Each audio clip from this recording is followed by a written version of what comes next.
doing is just like playing video games and laying down and shit because I'm fucking just tired all the time, like all the goddamn time. Plus, I'm not sleeping in my own bed, which is Right. But it's just like you that level of exhaustion where you just like you can't really like think straight. Yeah, just like all you want to do is fucking sleep.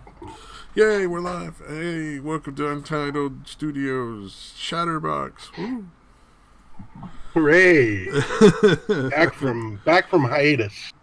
Yeah, seriously. Hiatus.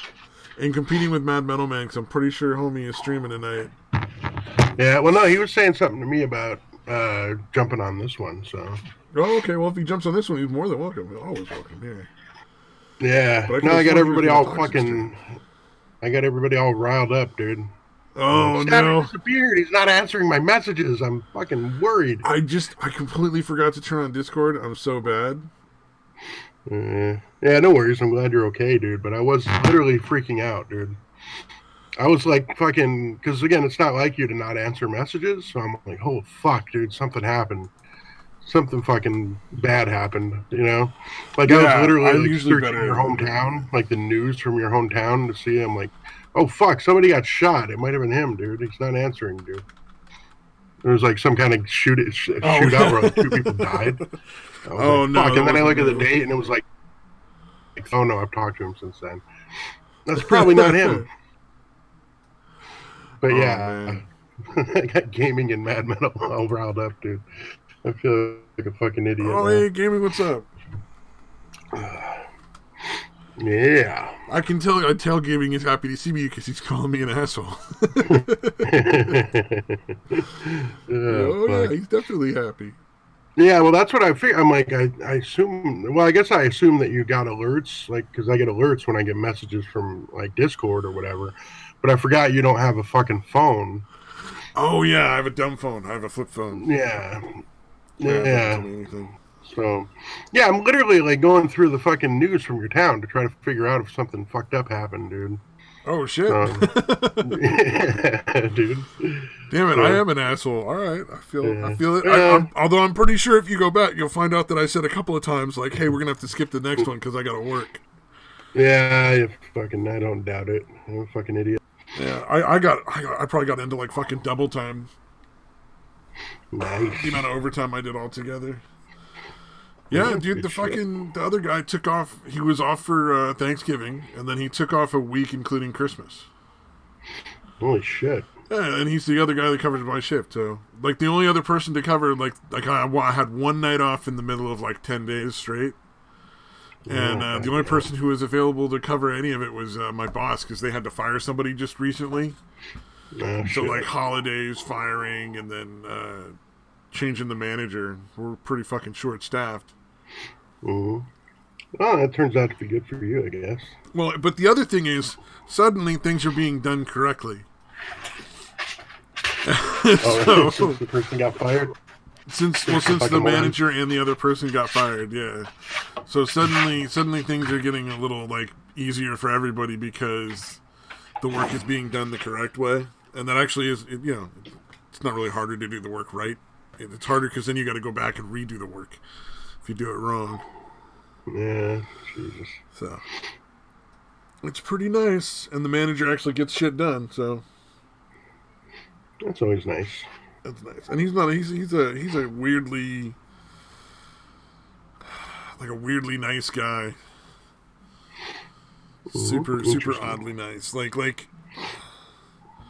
creepy, suspicious, nice. You're like, like there's got to be a simmering rage down there because nobody's that fucking nice that all the time.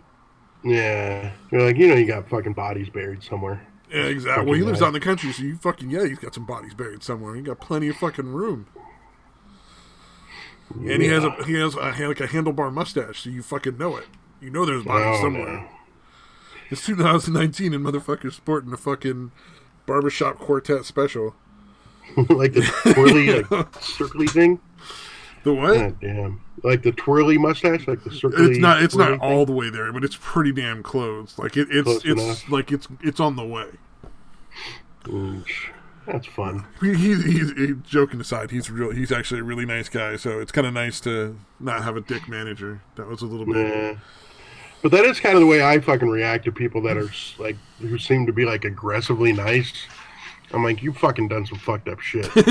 You know, That's kind of the way I view it. We had a dude that was from I forget, it was some South American country, but basically he was like working security when I worked for Verizon because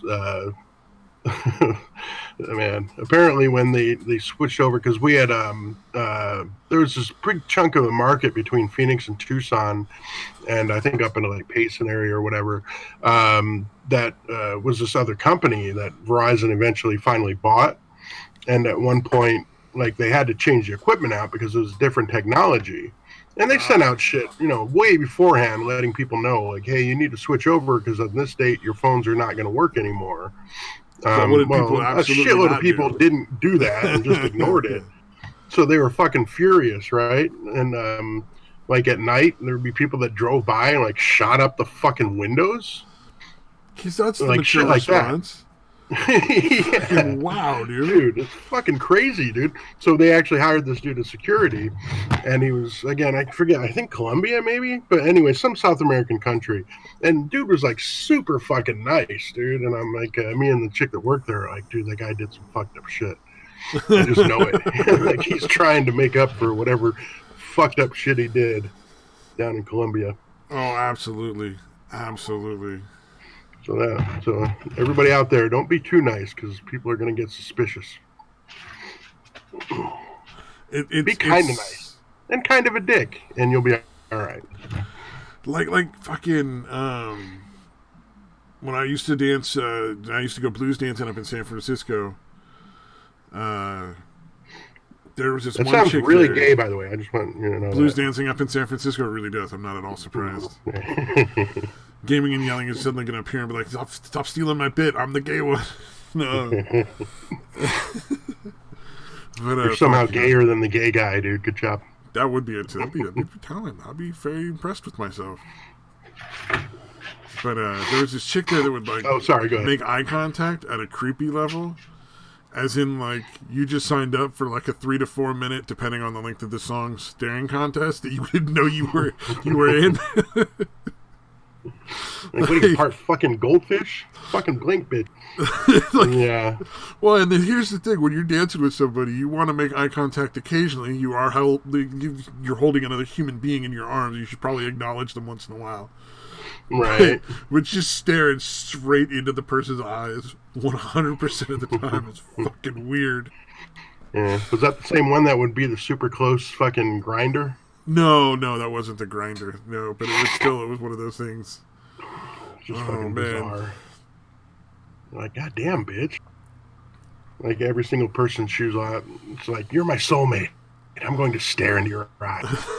Just like, you did not know. Moves on to the next one. You thought you signed up for a dance, but in reality, you signed up for a very long staring contest. It's going to get real uncomfortable. That is fucking weird, man. It was, and you don't want to say anything. Like, how do you approach that topic? Like, bitch, stop looking at me. Yeah, because like it sounds weird as a complaint, but when you've experienced shit like that, you're like, this bitch fucking staring directly. Everybody knows what you're talking about, but nobody has. I guarantee, like, nobody has a way of being like, you creeping me out.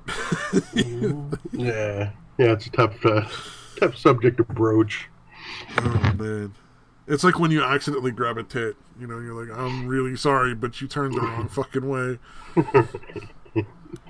Whoops. I mean, people grab the fucking wrong part all the time. I mean, it happens. Right. Anytime you're getting physical and like hands-on with other people, and then I'm sure a lot of it is just, on purpose. Yeah, you're gonna slap a tit once in a while, dude. Just slap a tit on the dance floor. I knew a couple of ladies there that probably would have gotten a laugh out of that once. Like, you might get away one time. Yeah. After that, you're like, what is this, your fucking fetish? Slap tits around? Alright. Yeah, after that, what the fuck is wrong with you? I guess there's weirder ones out there, but okay. Wait a minute, come on. To be fair, like, I would be shocked But, like, you know, all joking aside, I'd be really kind of shocked if there wasn't at least one guy with a tit slapping fetish. Oh yeah, dude.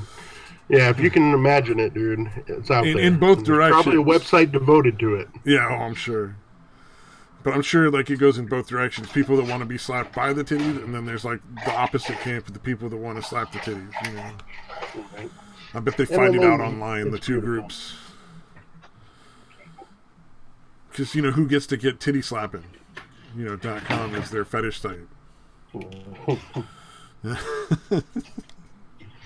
Yeah. Titty slapping fools. Yeah. Oh, I got a fucking I got a fucking Jackery thing, one of those portable power station things. Oh yeah. Yeah, I refuse to call them solar generators because they're not fucking generators. Right.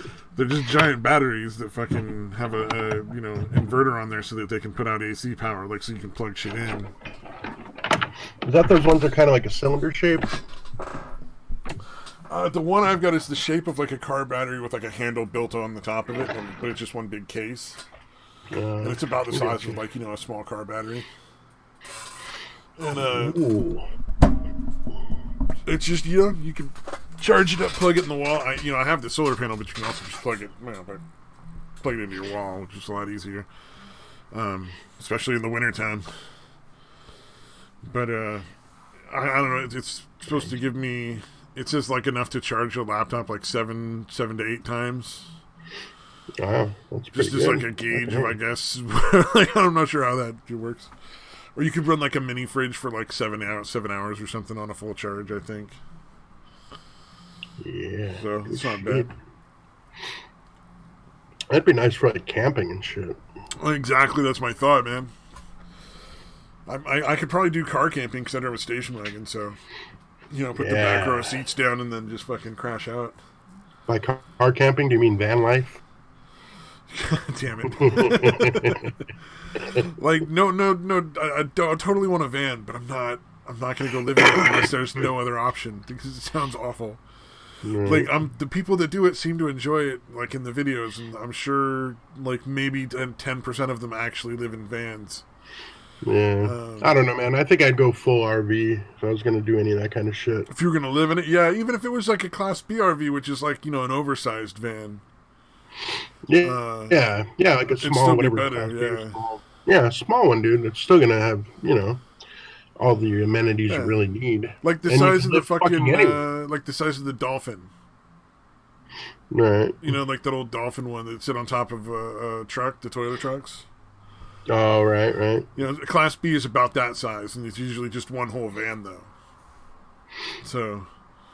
But it usually has like the shower in it, which is one definitely like I don't want to live anywhere that I can't fucking bathe regularly. Thank you very much. Yeah. Fucking.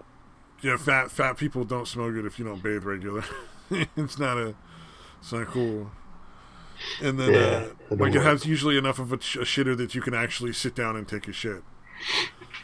Like comfortable, not super comfortable. Not like your knees, fucking like you have to bunch up your knees and shit. Yeah. You're like it usually has enough room for you to actually just take a dump.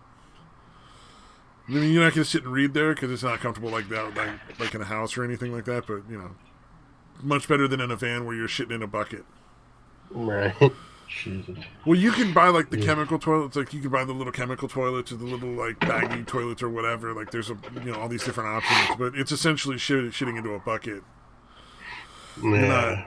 You not have a separate tank that's outside the van. All your shit is sitting wherever you put it in your van with you. Yeah, that's fucking gross. Which hey, you know what? If my option is to live on the fucking street or sleep in the van, I'm fucking obviously sleep in the van, but. Yeah, it would still bug me knowing, even if I couldn't smell it somehow magically. Just knowing, smell knowing. I fucking knowing it's there, dude. Jesus. Yeah. Are you gonna bring lady back? Like, hey, what's up, girl? Why don't you come back to my van where I live?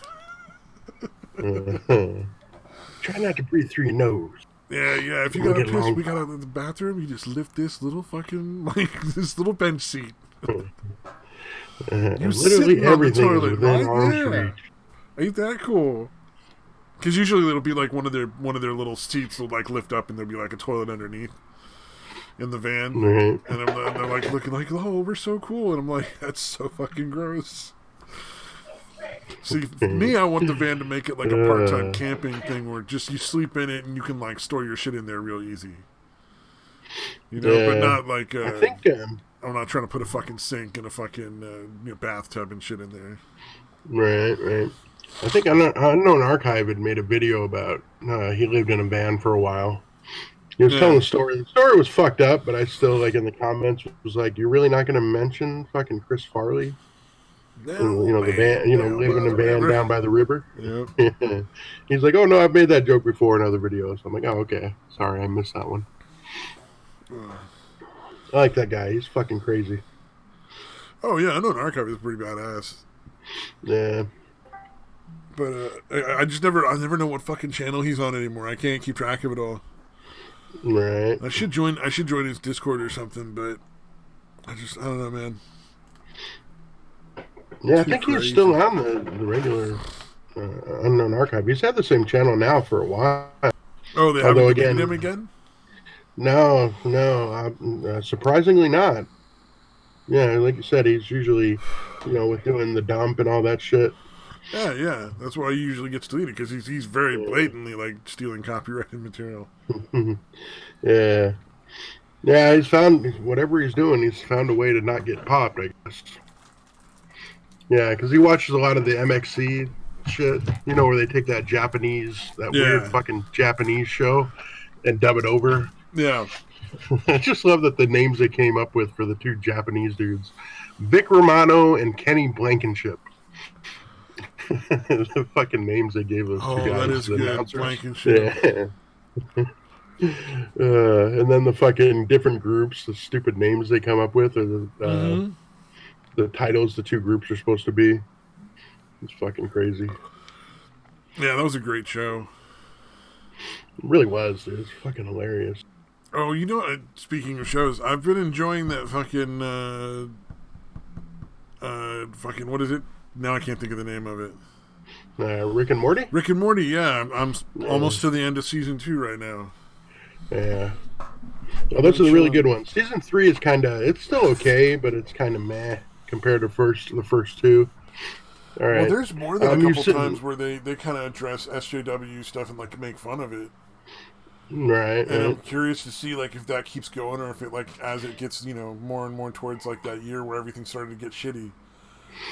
Yeah. They suddenly turn change and shit. Yeah. I think it's kind of an either or kind of thing, because like Justin Roiland, I'm sure sees shit as nonsense, but Dan Harmon is pretty SJWE. Oh, so you gotta like which one wrote that episode kind of thing. Yeah, and I think I'm pretty sure that Roiland does a lot of the heavy lifting on that show. Because it was originally his idea. It was based off of a short he did called Doc and Marty, which was basically a Back to the Future kind of spoof. Yeah, oh yeah.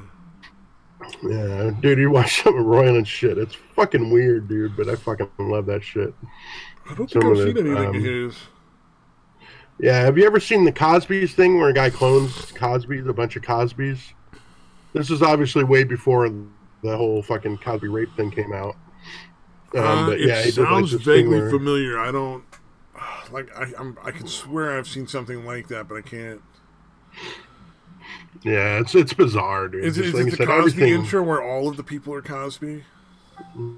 Basically, he clones one Cosby and then he starts cloning a bunch of other Cosbys. Oh, okay. Oh, hey, it's Samaj. I can see him. Woo. Hey. I heard rumors you were missing. I can swear I said the last time we were on that I was skipping a week because of the holidays and I had a bunch of work for my other guy. Yeah, it's a strong, again, knowing my memory and my attention span, that's pretty fucking likely. So my bad, everybody. I got everybody ready to go out with a search party for old Stabby here. For no reason. Which is nice. I appreciate the sentiment, but, Yeah, people were worried. I'll have to include in my, I'll have to change my last will and testament. Like, say something on fucking my Discord that I died or something. Mention on Twitter or something. Hey, it's Futter. Hey, are Hey, we what's live? up, brother? Yeah, we're live. Got all the Canadians. I You guess. Yeah. knuckleheads. What you talking about? Are we actually live? Yeah. Yes. Yeah, we live. Oh, yeah, we are fuck definitely you. live, for sure. Why? Why are you so eager to be not live? What is it that you want to say that you can't say to everyone else on the internet? Oh, fuck you. I mean, that's okay. You know, fair enough. Fair enough. Something personal and private. I'm assuming. I don't know. Well, I got nothing personal or private to say to any of you guys. Stop asking if we're live or not. But I want to know if we're live. Well, you were I'm told so that we confused. are. And then Is you it really said going to we're not. affect anything you say? Really? And don't worry, nobody's listening anyway. Yeah, that's true. We Of are course live, but it nobody is. watches this channel, so it's basically Of like course it being is. off I there. got such a public image. I need to protect it. Oh. I will say though, I think but Futter, that we have been giving you your dick way too much credit. What do you mean? We keep saying that like everything Futter sticks his dick in goes crazy, but like I was thinking about it and I was like, I don't think I know any Canadian chicks that aren't batshit fucking nuts. In all honesty, if we were talking about that stuff, Yeah. I can't. No, I need to talk about it, but I can't because somebody else is in the same room. Okay, fair enough. We'll drop it at that then. I'm gonna mute myself for about 45 seconds, and then we'll see where we go. All right. Very, Hey. very voting. That's right, Mad Metal Man tortures himself by watching this channel. I'd forgotten about that. And Wow. gaming, Hey, of course, Mad was Metal in here earlier.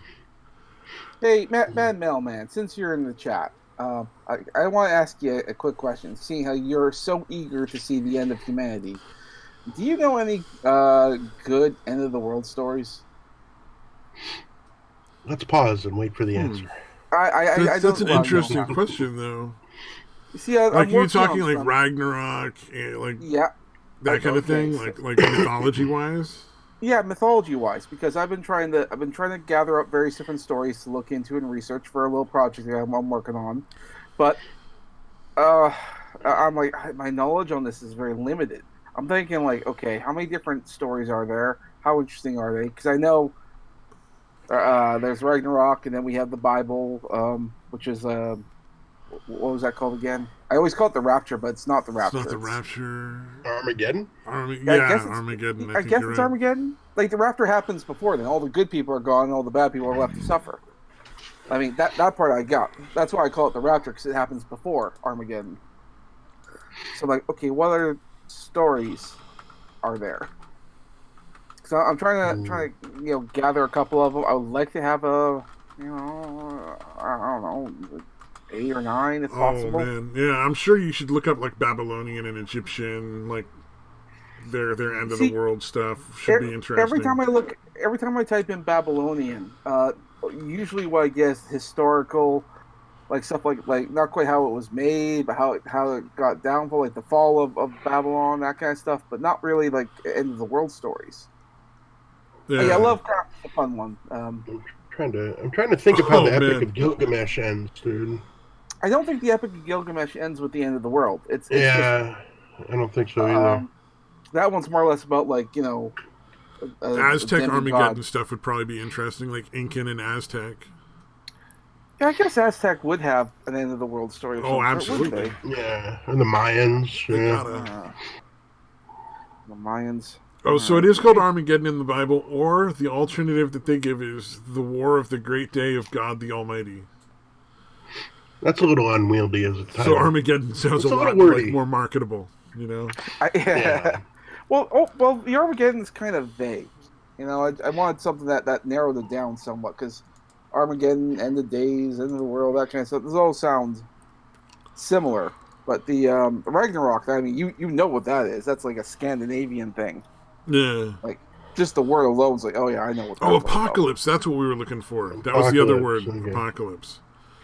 And then Mad Metal Man recommends Lovecraft has some good stuff. Egyptian and Sumerian to look Does into. Egyptian... Does the Egyptians have an end of the world story? Oh, You also know Hello what? I Round should look Silence. into that. I should look into that. Trying to get my fucking papers here. What's the point of having a stack of papers if I can't find a paper to write on? God damn it. Well, that 40 seconds turned into a lot longer conversation, I'm guessing. Futter's gone for a little while longer there. I hope he's alive. Alright, I'm back. No, man, the only thing we're missing now Oh, is wow, like... nothing kills a fucking show like me saying that I'm back, right? Oh, shit. Flutter's back. God damn it. So what did we say? It was Egyptian, Aztec, Sumerian. Mayan. Mayan, yeah. Wait a minute, is it Sunday? Yeah. Yay. You mean I actually showed up for a real treat? It's Yep. happening. It's kind of like Indeed. one of the very few times I stream is Sundays, yeah. Yeah, I know, I try to make it, but I don't try very hard. I just sort of hopped on. This was either going to be we'll find out what happens, or we found out that you're dead. One or the other. Oh, there you go, yeah. Except you can't kill me. I'm Canadian. You can totally kill a Canadian. Just look at our government; they'll try. Give it another 2 more years. Luckily, they don't have another 2 more years in them. You gotta stab him with a maple stake. No, we're gonna stab them with facts and logic. Oh, Mesopotamian apocalypse stories also, Samaj. That sounds good. Yes. I like the Oh, weird what? ones where it's like the world will be eaten by fucking like bees and shit. And you're like, what?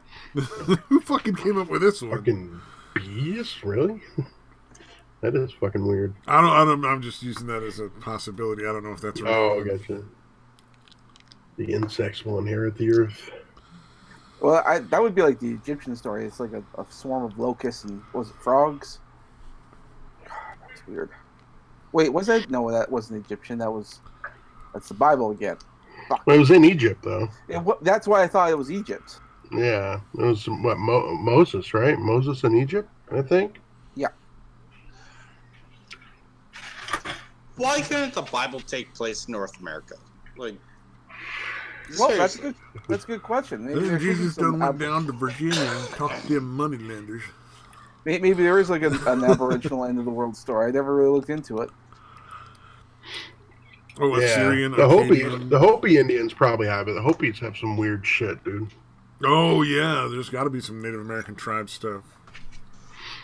What? There's Mid-American tribe? Samaj is looking for interesting end-of-the-world stories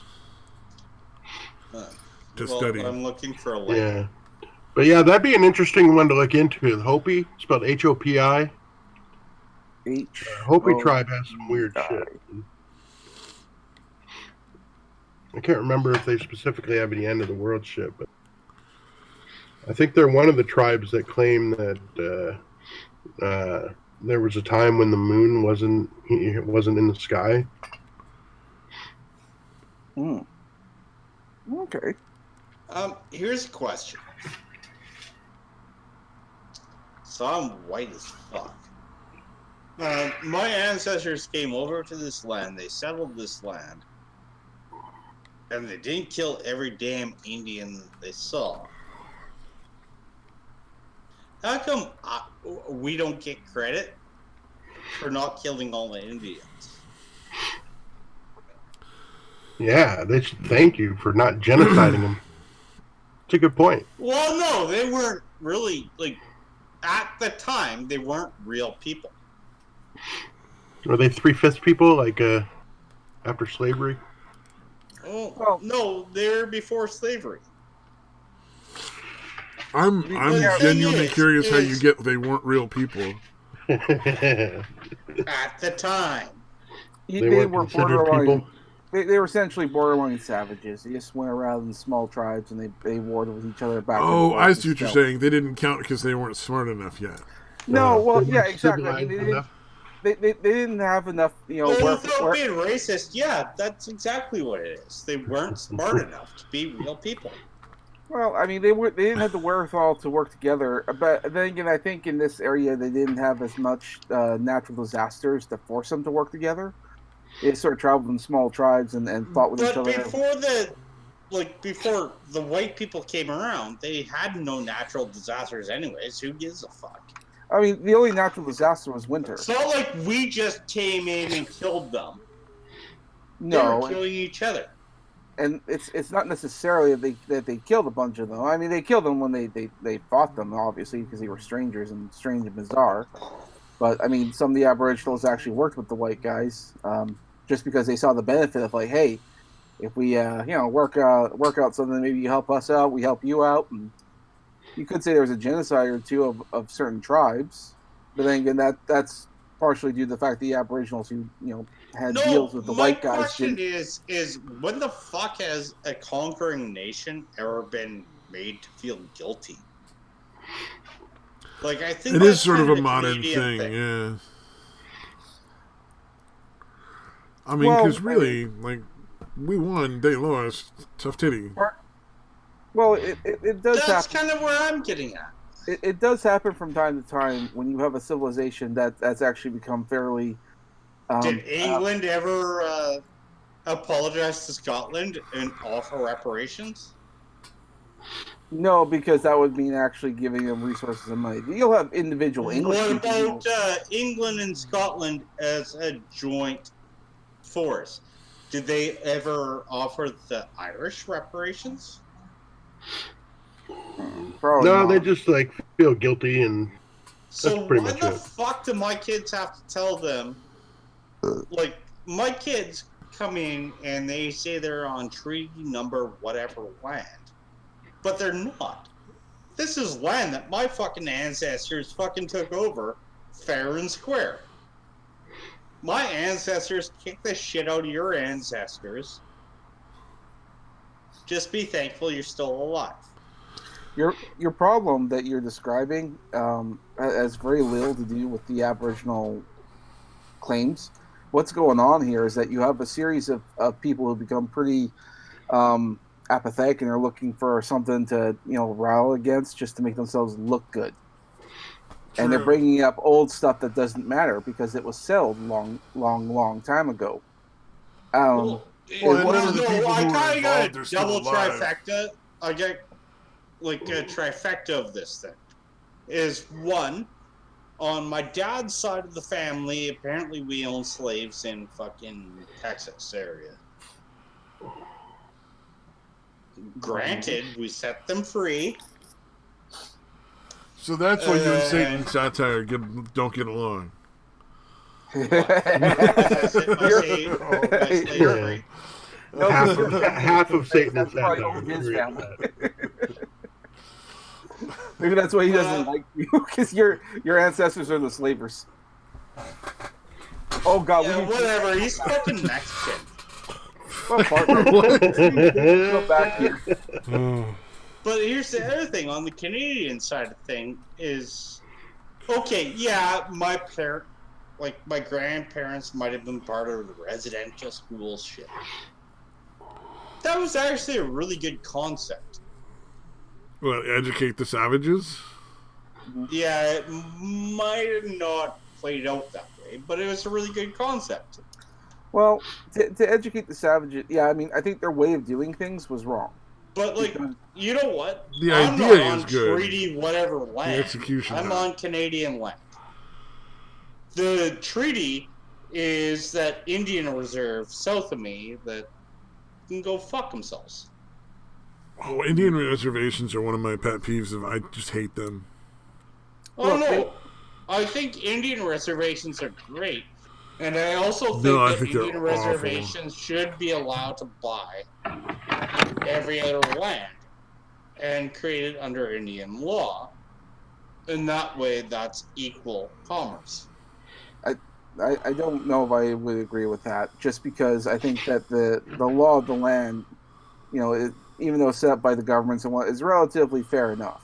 I don't think you need to create extra laws and and Extra No, privileges. it's not extra laws. It means like the Indians can buy all the homeless areas in downtown Edmonton and do what the fuck they want with the homeless people. And they can allow us to smoke in the restaurants and bars. And you know what? We're degenerate enough that we're going to smoke in the restaurant and bars in that area of town. yeah, okay. All right. I don't know. I don't know if that will bring back smoking. That's a completely different scenario. No, Indian reservations still allow smoking. Okay. I can go over to Enoch's here and light a smoke up in the casino. That's great for the reservations, but it probably won't allow it in the cities. That's great. No. At this point, we're selling the fucking land to the natives, and the natives get to decide. No, what you're selling the various different properties that has to pay property tax, and part of the thing with paying property tax is you still have to pay, and still operate within the law of the land, which is in the city of that particular area. The city is a no smoking in restaurants thing. So no, even if they did, you're still not getting your smoking back. Well, no, it's under native land. You're not owning land. You're essentially buying property, and the property still has to run under the laws of the land, which is within the city. It The city becomes has these native rules. property. If you operate in the city, you have to operate by the rules of the city, which means no smoking. Wow. Who in this group is a fucking liberal? I say let's let the natives buy this shit, allow it to be a smoking operation, and at least they'll have one more customer. I say it should be the same rules for everyone. I don't think anyone should get extra, privileges. I don't want fucking Aboriginal privileges. Fuck you. You operate in the city, you operate like everyone else. If the other restaurants can't do smoking, neither can you. Fuck you. Yeah, and I'm honestly, even as a smoker, I'm kind of okay with not having smoking in restaurants, dude.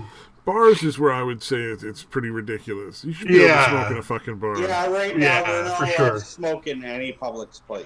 Like you're going. Yeah, bars is silly. Honestly, it should be up to the bar. If the bar wants to allow smoking, then they should be allowed to. And if they don't, then you can't. Part of the problem with that is because some of your employees can be affected by smoke, secondhand smoke, and all that. It does have an effect. Or do they not choose the job? Yeah, exactly. I was going to say, yes. Work in a restaurant or some other spot where smoking isn't. Well, part of the problem with that is that if you're working at a place that has certain health risks, i.e., like smoking and whatnot, usually you get paid extra. Are you going to pay extra? Oh, is that how Canada works? Because that's not how it works in the U.S. Like, look, you can work at a grocery store, and it's relatively a safe kind of job. You're not going to get paid extra. There are specific, in the U.S. there are specific fields where they will make sure you get hazard pay, but everything else is kind of like a gray area, and good luck with that. Well, smoking is kind of a gray area, but I can tell you, as someone who's lived with smokers my entire life, and then when I try to smoke just to see if it will cause an effect, it does nothing, no matter how deep the drag I take. I can tell you, secondhand smoke is a thing. And it does. Do you know what I'm doing with my hand right now here, Smosh? I think you shouldn't do that with, your children are in bed, so I don't give a rat's. That's what you do with it. I'm creating the smallest fiddle, and it's only playing for you. Fine. I mean, whatever the mental masturbation is, that's okay too. As long as it's in the privacy of your own house. Look, I mean, you can play the fiddle if you want, but most employees don't. Well, no, you are playing the fiddle right now. Well, hey, you know what? If your employees want to try and bring up the fact that, secondhand smoke is a factor, and then they can go get new fucking jobs. Well, yeah, sure, they could, or you could pay them more for hazard pay. You want to pay them more? How about they just go get new jobs? Well, okay, but like I said, like if it turns out that it is a factor, are you going to pay them more? It's easier. I'm just saying it's cheaper to just not allow smoking. You allow smoking. No, it's just cheaper to let them go get new fucking jobs. Mm-hmm. Pure and simple. It's really locked in on that. Well, he can be locked in if he wants. Doesn't change anything. I don't know Canada labor law, so I couldn't tell you. I know in the U.S. Well, it's not. In the U.S. it's It's go not. get another job. It's tough shit. You know, You're right. like, You're right. And I would normally agree with that, but I mean, cases can be made and lawsuits can be had, and allowing the smoking could cost you a lot more money. oh, I In the think long in run, the it's U.S. just they would get around it by just having like a disclaimer, like or having a basically smoking when section. they hire somebody, say, hey, look, you're going to be exposed to these extra dangers. It's Well, your choice if you want to be employed here or not, but we're letting you know ahead of time that this is the danger you might be facing, and it's up to you. I think it's probably make well, your there own was choice. a smarter. I think there was a smarter choice in having a section for smoking and non-smoking. Yeah, That's that's kind of like having a fucking peeing section in a pool. Yeah, I guess. Yeah, I mean, There's a it few sounds- bars you can smoke at in my town in California where there's no smoking in bars or restaurants because they have outdoor areas and that's allowed out there. Essentially, like it's overlooked, but No, having a smoking section is like having a peeing section in a pool. yeah, you said that already. yeah, you're not listening to the concept of the smoking section here is all outdoors versus indoors is the non-smoking section, so it doesn't actually get mixed like that. And the problem with that is that if you live in a place that has winter, I mean, smoking Yeah, outdoors. it only works in California where even the worst winter night, all you got to do is light up a couple propane heaters and it's fine. or Arizona, same thing. Well, Yeah. except for northern Arizona, it's fucking cold. Yeah, up no, there. in Canada, absolutely fucking not. I'm sure. Yeah, Canada, no, you don't want to go outside. Well, Canada can kind of fuck itself. Yeah, we'll see how things play out. For all I know, in the next 4 years, Alberta will become part Well, of we Canada. already did kind of fuck ourselves. We have Trudeau again. Oh yeah. Did you hear about Trudeau with how he's advocating all of his work to some what's that chick's name? Can't remember her name, but essentially all the work of the prime minister is done by her. And the prime minister, No, actually, to be honest, I Probably for the thought best. that we killed our country enough with just re-electing the fucking shit. well, the- okay, I stopped following all the shit. okay. Well, the good thing is, here's the good news: it's a minority government, which means he can't really do shit. There's so That's so the many best powers. government where it's deadlocked and nobody gets anything done. Yeah, well, the only there's a couple problems with this. Like right now, it's kind of deadlocked. Too many different parties have about the same amount of power, which means that nothing can really essentially get done, which is kind of a good thing, because if it's deadlocked, then we're kind of kept in neutral and whatnot. But it can't really function that well, which means that they can easily force another election in 2 more years. So No, the longest minority government was 1.7 years. and that's fine. That's fine too. You know what? It could easily happen again. But I think with Trudeau, because right now he's advocated essentially all his responsibilities to this. I can't remember the name of this woman. I was just looking her up earlier today. But I think it's sort of. We'll call her Bennett Jennings. Okay. Well, she's essentially doing his job for him. He gets to go around and party and do whatever he wants to do, which he fully intends on doing. Play dress up in different countries. Oh, dude, if I was Trudeau right now, you're the leader of the country, but you don't got to do shit. I'd be smoking up so much weed with all the famous people. I don't think he thought he was going to come back. I think he's just as shocked as everyone else. But I think he's also trying to do it to appease the Canadian population because the woman he left in charge was born and raised in Alberta. So I'm like, okay. What woman is that? Again, I can't remember her name. Let me look. You guys just mentioned her. Maybe I should double check on this. Yeah, I know. I wouldn't give me a name because Liberals didn't even get one single seat in Alberta. Yeah, well, fuck. No, they didn't. Alberta hates them so much. Like, there's a reason why even the provincial party, which is not related to the federal party,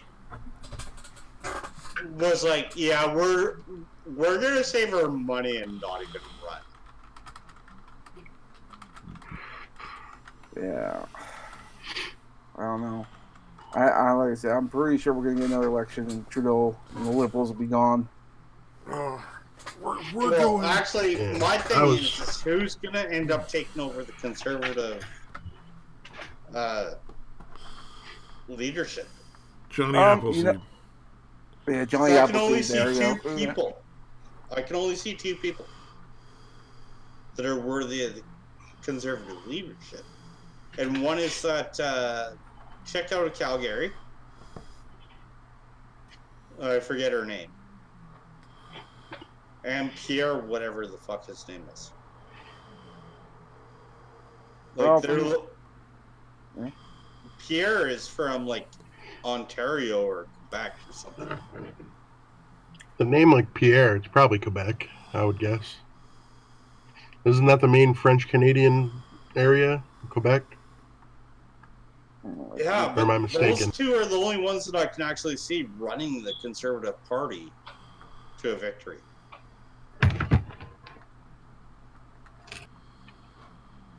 Like, who else are they going to fucking nominate?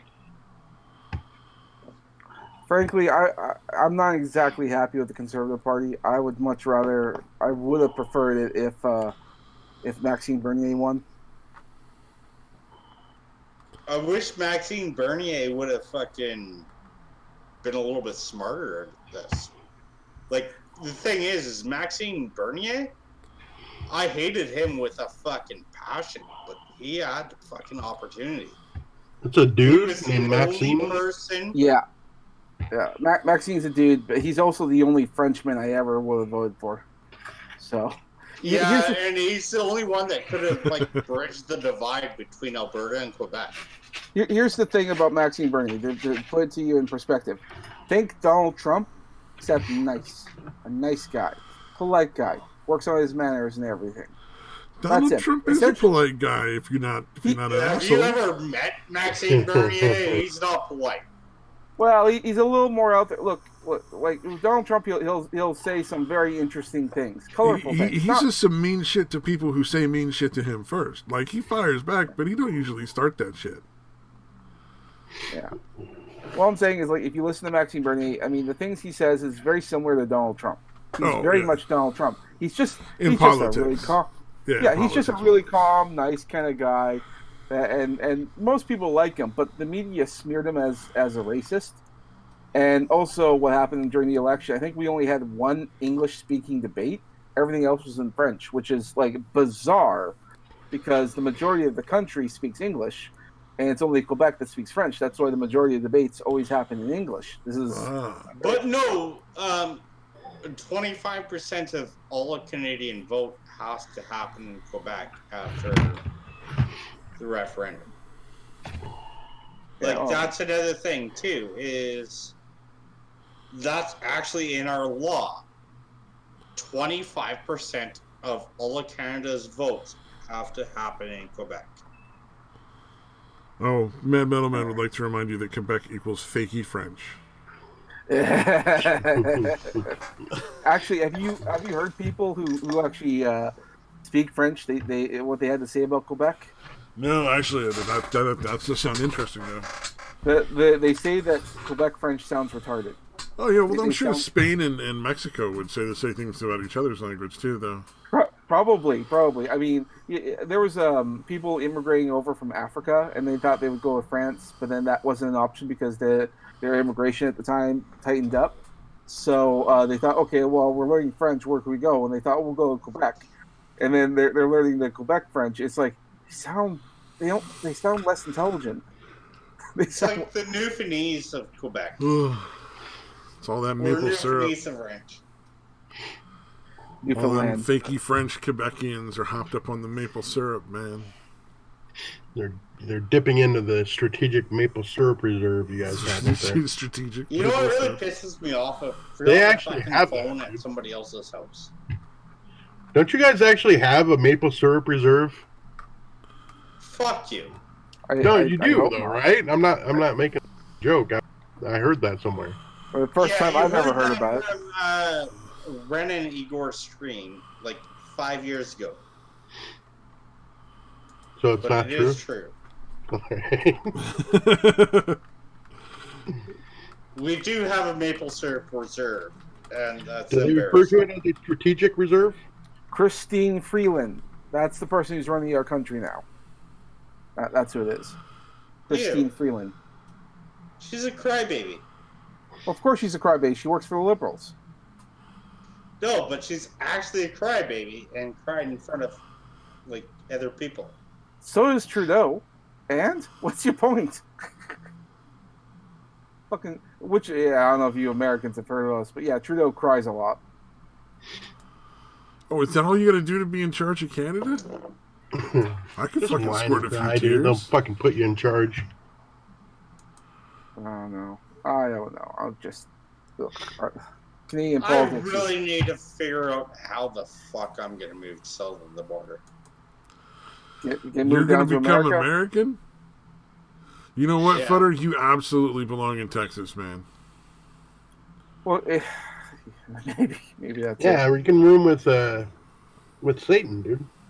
Well, no, actually, I was looking at North Dakota, Wyoming, Utah, or South Dakota.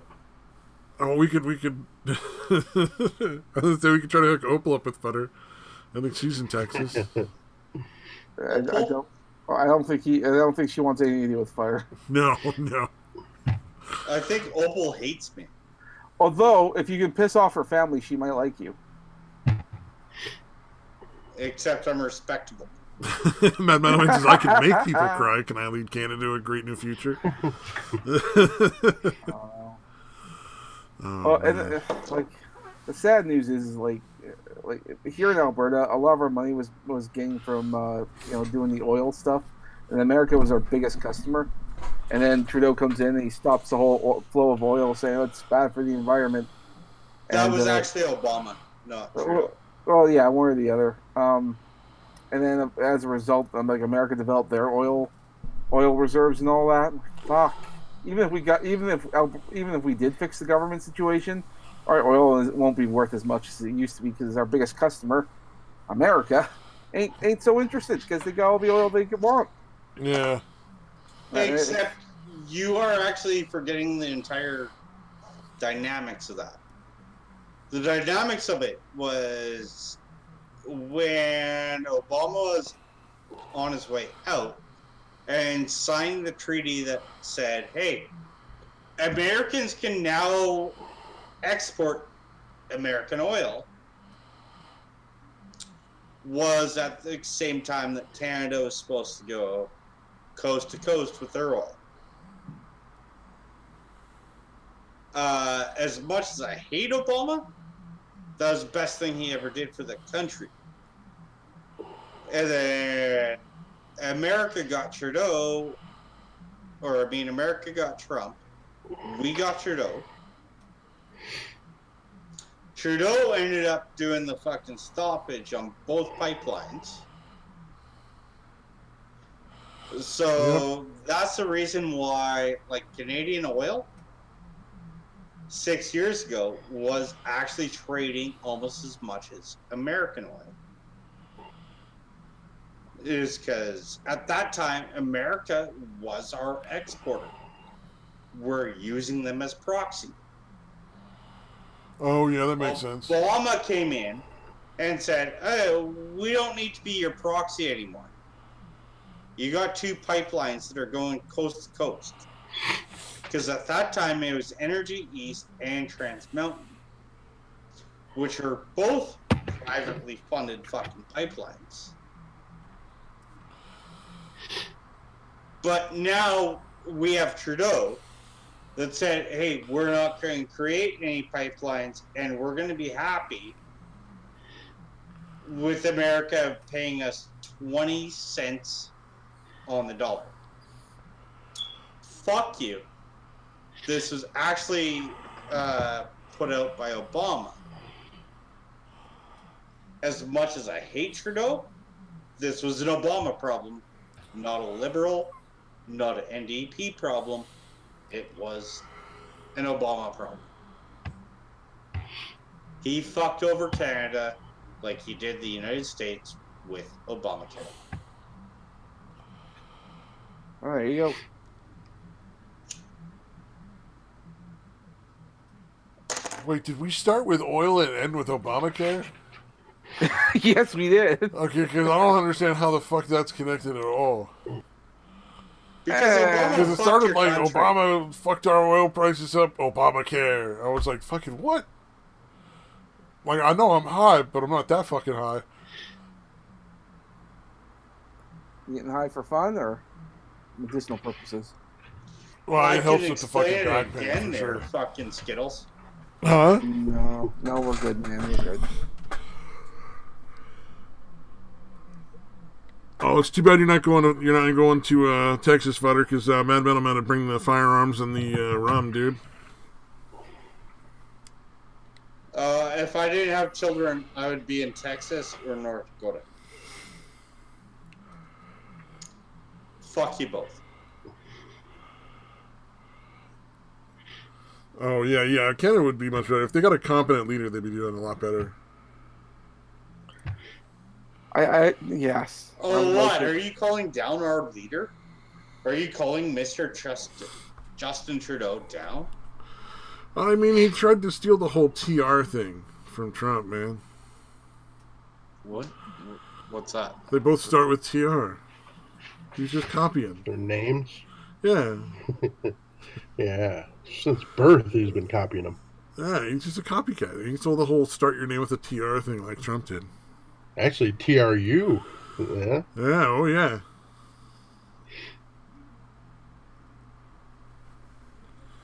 That was I'm still amazed that dude got reelected.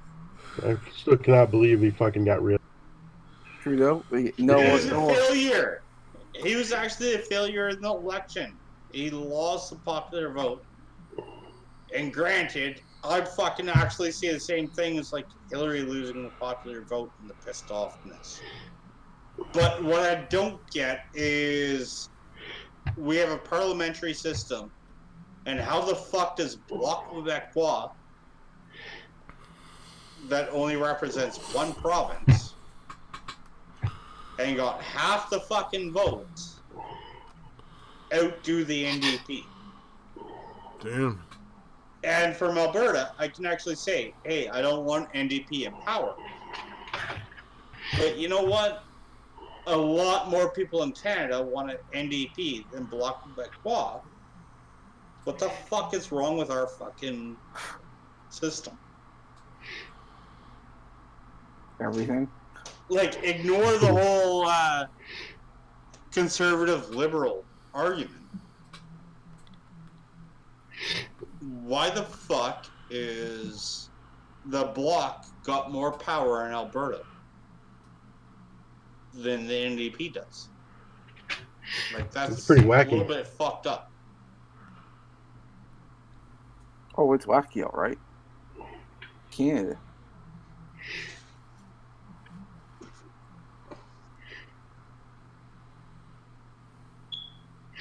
All right, fire. Is that your fucking firearm? Shut up. Put a battery in that thing. Hey, Shut the fuck up and send me $10 for a 9-volt battery. $10. The fuck Go you to the spending fucking $10 dollar on 9 store. volt? Go to the dollar store, man. Get, pay like, I think the most they pay for that is like $4 at the most. Fuck you. Dollar store. How about fuck you? What about Canadian Tire? How about fuck you? I'm sure you got plenty of Canadian Tire money lying around. It's gotta get up to enough. I'm not buying any 9-volt batteries, okay? Fuck you. It's a fucking scam. Fucking How about 9-volt. I just don't burn my house down and we're good? I mean, you could, but you have no house. If I don't burn it down, I still have a house. You burn down the house, you won't have a house. And you won't have a place for your kids. And then your kids go back to your missus, ex-missus. And then you don't want that now, do you? They wouldn't do that. Oh, don't mention the X, dude. All right, fine. I'll leave it alone. Let's go. I'll move on from there. Dude, there's already a fucking action plan in play that has nothing to do with the X. There you go, then. All right, so what else is going on in the world? Impeachment. I guess Trump got impeached. Well, they're trying to impeach him. Yeah. All right, so the information about this is shaky at best. Every news outlet says he's been impeached, but no one actually is impeached.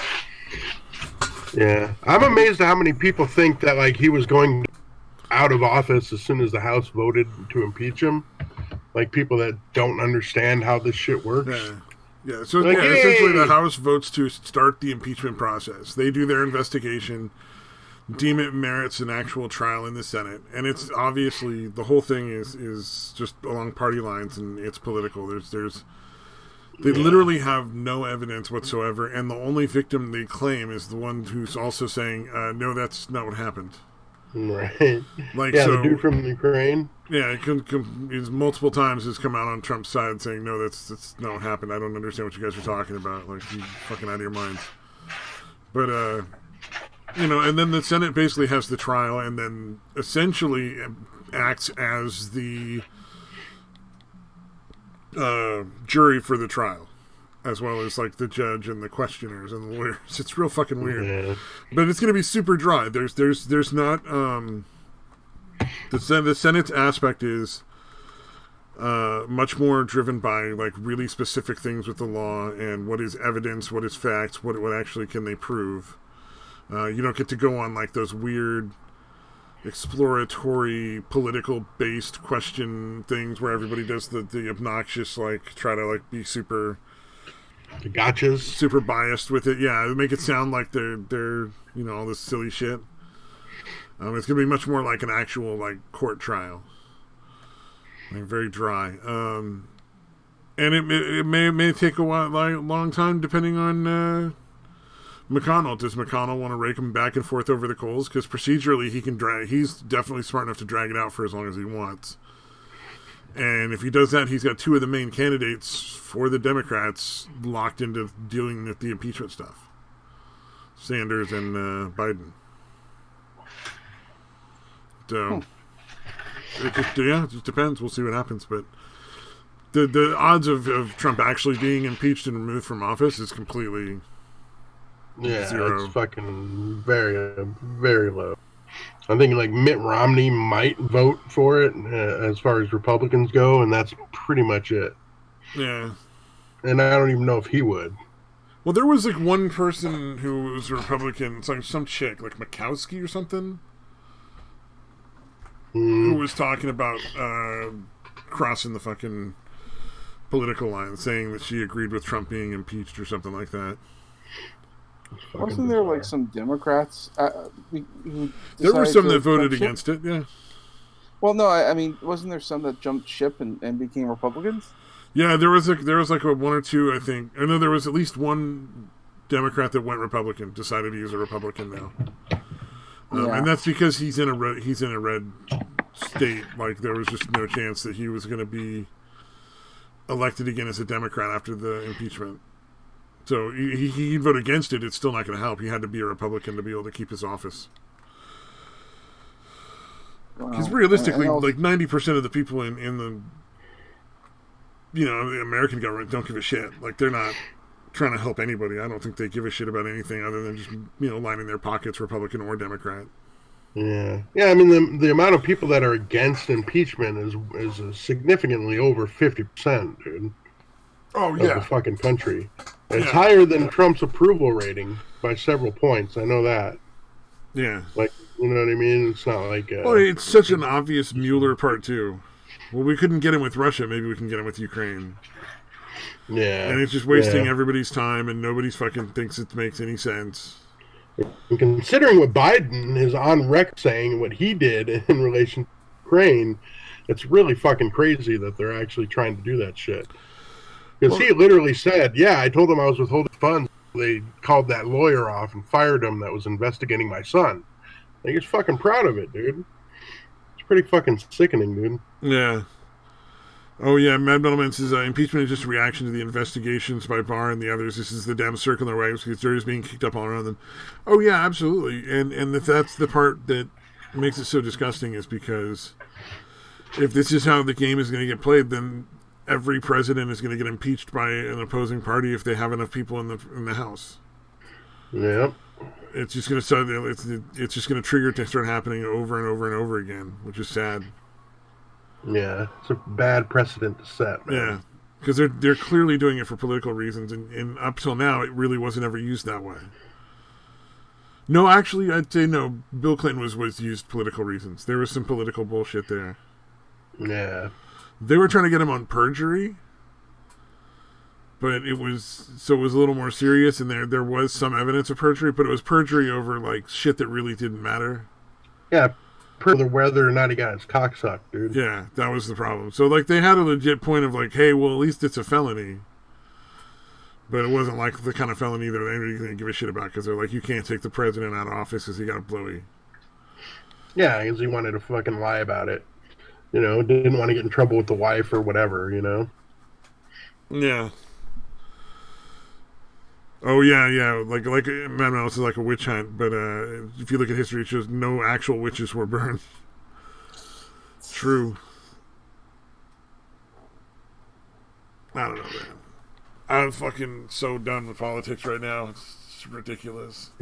Yeah, it's fucking stupid shit. There's far more important things to be doing with your life. I mean, don't get me wrong. Sometimes they're entertaining, but when you stop and think about it, it's just depressing. Hey, once in a while, I gotta go into virtual reality and pretend to be a cockroach and fucking sing karaoke songs with a bunch of other people pretending to be like anime girls. It's cool. Oddly specific, but okay. Yeah, in virtual reality, man. That's what you do. You pretend to be a cockroach and you go fucking do karaoke. Yeah, sounds right. It's way more important than following politics. The people that get super fucking emotionally involved about it, you gotta like wonder like, how much does it really affect your life on a day-to-day basis? Not a lot. Yeah, no shit. You know, some of it does, like Social Security is going to affect a lot of people, but like the majority of it, it's like, you know, it's not going to make your fucking job pay you more or less. So, small business owners are the exception on that. They got to fucking worry, because that's one of the things Trump has done a lot for is small business owners, I believe. Or is it independent contractors? Owning a small business is hard, and most people can't do it nowadays. Like I remember it's systematically the corporations have lobbied to make it harder and harder and have more and more fees included with it. I'm not a fan of that, because I think in America right now, small business owners have to pay 40% of their income on taxes alone. That's virtually half your amount. Yeah, it's pretty nonsense. Yeah. And we here in Canada, I think we have to pay more than that. And I mean, 40%, I believe, is after the first 100,000. Oh, okay, that's it. Yeah, they pay 100,000, and then there's like a set tax rate for the first 100,000, and then after that, it's like 40%, which is an insane amount. That's almost it's like almost half of your income. That's I can't imagine income tax should never be over like 20%, in my opinion, but that's just me. 30% maybe, but you're right. I don't think it should be any higher than that, because it's ridiculous. How are you supposed to survive? How are you going to pay your employees if you have any? What was Elizabeth Warren's idea about people that are worth a certain amount tacked on it every year? You guys remember that? Yeah. It was something like if you're worth over $50 million, you get taxed a certain percentage of that, like every fucking year. Oh yeah, there was a try to do that. I think they were trying to get that. Yeah, it was pretty fucking ridiculous. Mad Metal predicts a supermajority once the elections hit this 2020. And if it's in favor of the Republicans, expect a whole bunch of people getting charged with various crimes. Oh, I think after the Mueller thing, it's pretty likely that's what the Republicans should fire back with, is finding, you know, because at the end of the day, every criminal you catch out, I'm happy with. I don't care if they're Republican or Democrat. If they're legit committing crimes, fucking good, throw them in jail. Yeah, it would be nice to see like Comey, Strzok, these motherfuckers that are plotting against. Well, they were actively leaking information about national security matters to the press, so that actually right there is a crime. Yeah. Hillary Clinton should be going to jail for, you know, keeping the server in her fucking bathroom, in her fucking secondary home or whatever. Frankly, I think she should be investigated, because who is it, like 38, 36 people that she knows have committed suicide? Yeah, that's a very Clinton body count. Yeah, the Clinton body I thought it was bullshit for the longest time, and then I actually looked into it. I was like, holy fucking shit. These motherfuckers are offing anybody. And a lot of them were just like guys that happened to have smoked pot with Bill Clinton. Like, that's enough to get you fucking killed. Like, we can't have you out there. That's a loose end. Yeah. Was pretty fucked Clinton up. the didn't inhale guy? Yeah. Yeah, I Tried it thought so. once. I didn't inhale. I think it's like just the idea that you know that many people have been dead around this person, like that's suspicious onto itself. Like she's a walking fucking plague. Oh, I walked around. Yeah. Considering how many people, a large chunk that voted for her in the last election were dead people, I don't know, man. Something tells me she believes in the dark arts. Yeah, I wouldn't be surprised. If that spirit cooking thing is actually real. Oh, Like, that they're shit actually was eating babies and shit. Or having ties to like the Church of Satan or something. I remember listening to Alex Jones talking about that. Did I ever tell you guys about that one anime called Speak Rifer? That essentially was nothing but conspiracy theories that Alex Jones put out. Oh, wow. Yeah, the first episode talks about like a secret society of the rich and wealthy, and it's got like, this big decadent thing of pleasures that goes on. You want to do something, you want to kill someone, you can do it. You want to sleep with like 50 women, go ahead. You want to bathe in a bathtub of champagne, yeah, they can do it. It was that kind of thing. Fucking Bohemian Grove shit. Yeah, it's like it had like a and in the middle of it there was like this big statue of Satan, and between the legs in there was an entryway that would they do sacrifices and whatnot. So it's like shit. It was some weird, bizarre Illuminati nonsense. The Bohemian Grove is actually nearby where I am, and I've talked to more than a few people who've like worked there or whose parents have worked there and shit. And it's really just super fucking like high end, like ridiculous. It's just a super nonsense. posh, super. Yeah. Like you'll be like shit where like you got to fucking hand pick 10 strawberries that are this many inches wide and this many inches tall, and fucking they gotta weigh X number of fucking grams and shit, and like crazy specificity for like the stuff they had to do for people. Like 1.5 washcloths will be placed in the fucking bathroom every morning at 10 a.m. and then they'll fucking just nutty shit. Super luxury, but there's no fucking like crazy no weird dark shit going on, burning babies and shit. They throw silly fucking parties with weird themes and stuff, and I'm sure like that could be taken for a lot of shit, but yeah. Are you for real? God, I almost want to look into this now. Picking strawberries?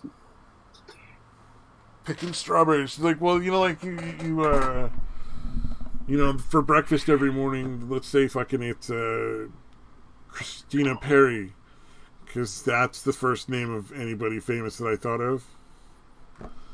Okay. Is staying at the Bohemian Grove, and every morning she requires 50 grams of strawberries, and she only wants this particular brand, and they all have to be a uniform fucking weight, sort of like shape and size, yeah, like that kind of shit.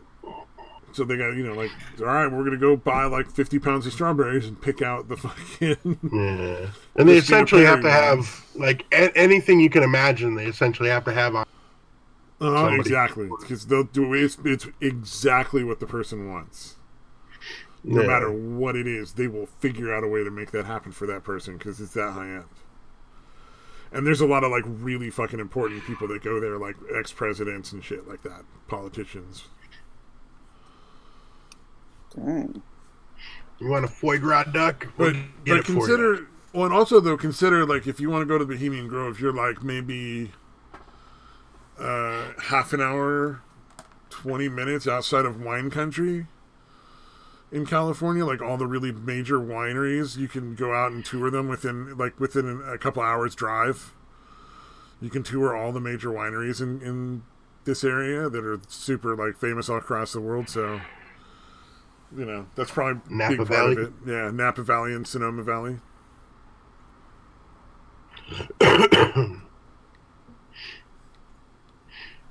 Crazy shit, The man. two major ones. Like, and I fucking, one of the gas stations I worked at, fucking Montana, Joe Montana from the 49ers came in. You see fucking famous people all the time. No, when you don't see them all the time in town or anything like that, but they'll be going through, and a lot of famous people live out in the fucking wine country or at least have houses out there, so. Makes sense. Yeah, if you live close by, fucking A. Go to Bohemian Yeah. every fucking day. Oh, try and remember that. That sounds like some weird ass shit. It is. This. Some of the fucking stories about it are nutty. Like, there's a fucking owl god and fucking sacrificing babies and shit. Sacrificing babies. Ugh. Spirit cooking, I'm telling you. Oh, did we lose Futter? Yes, we did. Oh, I'm sorry, Futter. I'm sure he said "fuck you" all on his way out. We'll just assume it was implied. He sounded pretty wasted, so he might have passed out too. Decided to go fucking pass out. Oh, something. So Metal Man thinks Yeah, they're going to go after really combative. somebody's going after the Clintons right now, but I don't know. Like, I don't know much about that. I'd love to see some actual justice, because she literally did commit like several felonies that are like blatantly admitted to it on like TV and shit. Yeah. I remember, like, in one of the interviews she did, they were talking about, like, she was talking about, like, if she gets elected, she'll release the UFO information. And I think that was just like either a ploy or a joke or something like that. I don't know. I don't know if I believe it. But it didn't help her. No, Yeah, yeah. there's been a few presidents that have said that and never fucking did anything. None of them But I are don't going to do it because there's no fucking information. Well, I don't, like, even if there was information, I don't think they'll tell you. Well, the UFO stuff they can't release because it could be a lot of military shit. Because UFO and alien are not like the same thing. You know what I mean? Well, yeah, I mean, some of the UFOs could just be like, they spotted test aircrafts from other exactly. countries. Or it's United States military test aircraft that they've got reports for too. Because they might test their stealth aircraft in places where others, like just to see, did the other planes find it with their normal radar, like, or is it really stealth? Right? Is it actually showing up on the regular radar stations and shit? Yeah, like how stealth is it? Test it out. I can see that happening. Yeah, because like the stealth bomber and the stealth fighter, all that shit was tested like at Area 51. So yeah, you see that shit flying around that area, it's gonna look like some UFO shit. And it's not showing up on any of the records of what should have been there at that time of night. Yeah. Crazy aliens. I gotta say, well, I'm really enjoying the fucking Morty and Rick and Morty though. Did he cut out, or is it just me? You cut out. Oh, did I cut out?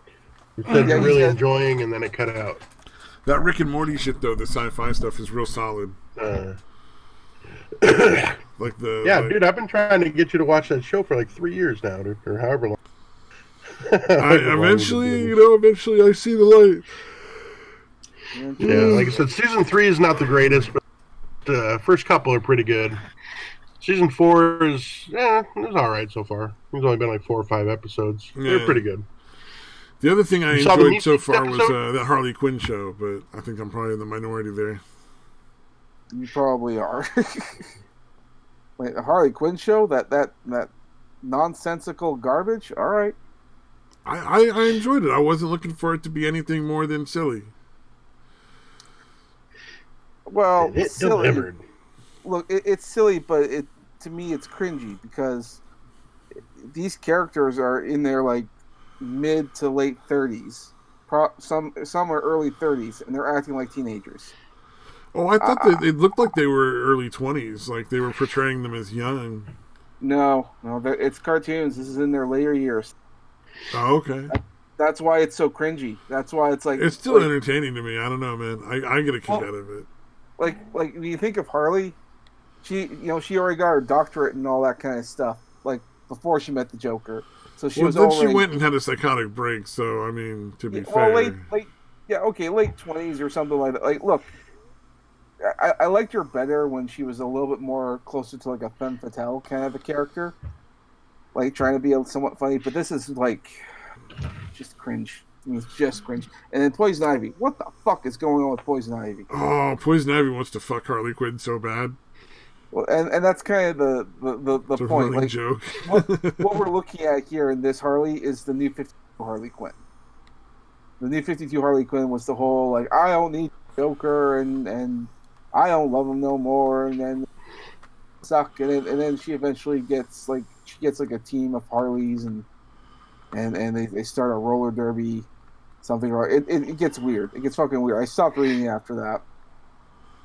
Roller derby. I used to love that shit as a kid, dude. The fucking oh yeah, shit.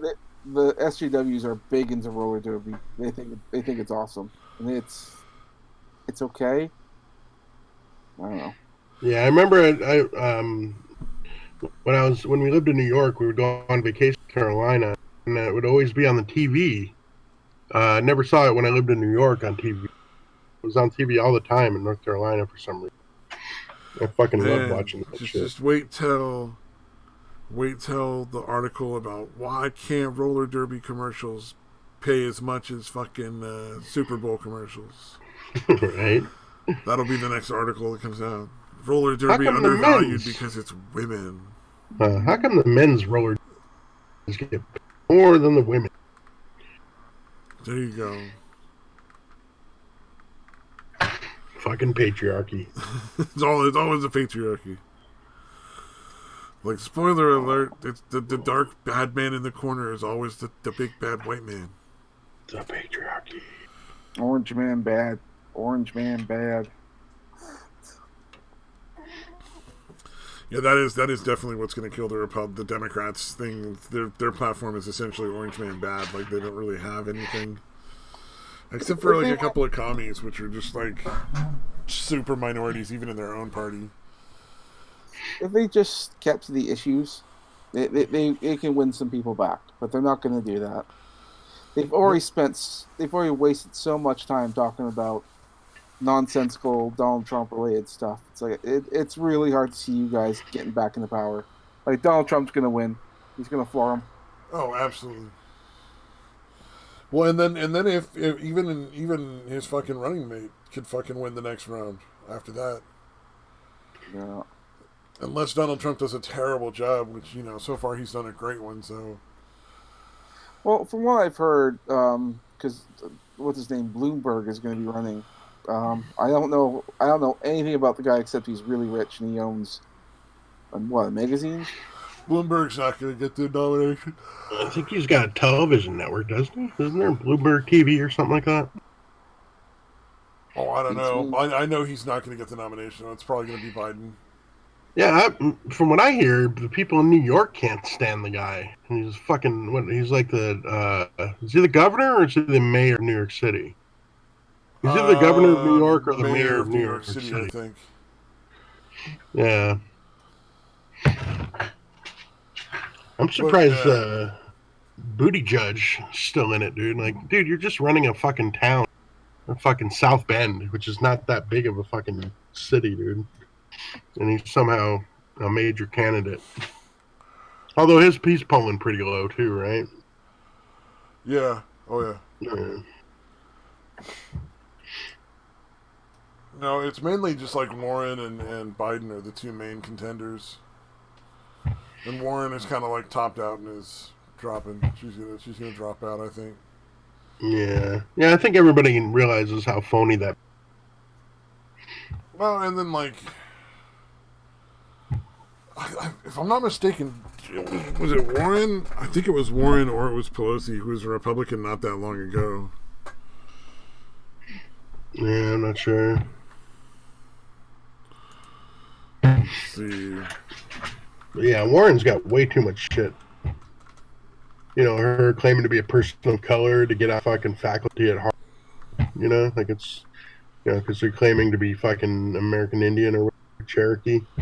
Oh, that was her? I couldn't remember that. It's like, fuck, that was cringy. Yeah, no, literally back in like the 60s. Yeah, she basically, like, Harvard was touted her, like, look, we got a person of color on our staff, the first minority woman. And, like, she's fucking, you know, what was the thing that came out? It was like 1/1000 of her fucking DNA was possibly American Indian. Yeah, it's fucking crazy. Oh yeah, Warren. Yeah. Yeah, I think it was Warren that was Republican until like in the early '90s or the late '90s or something like that, all the way up there. Or Pelosi, but both Pelosi and Warren at one point were Republican. I know that. Oh shit, that's crazy. I love South Park's episode about the whole race thing. The whole like, oh yeah, I'm 10% black, so fuck you, nigger. Yeah, I think I missed that one. Yeah, it was shortly after that whole thing with the politician there. I thought it was hilarious. It's South Park. They're always hitting it out of the park. I love their stuff. Yeah, they fucking the transgender, that was fucking hilarious too, man. Oh, with the strong woman. Yeah, it was basically Randy Macho Man Savage. I mean, that's not what name they went with, but it's pretty much him, dude. Yeah, we know who you are, man. You're macho. I love it. Well, luck is for dudes. It's fucking hilarious.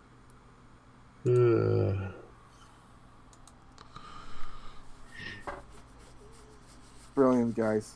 I love them. Man. Well, Shit on everybody.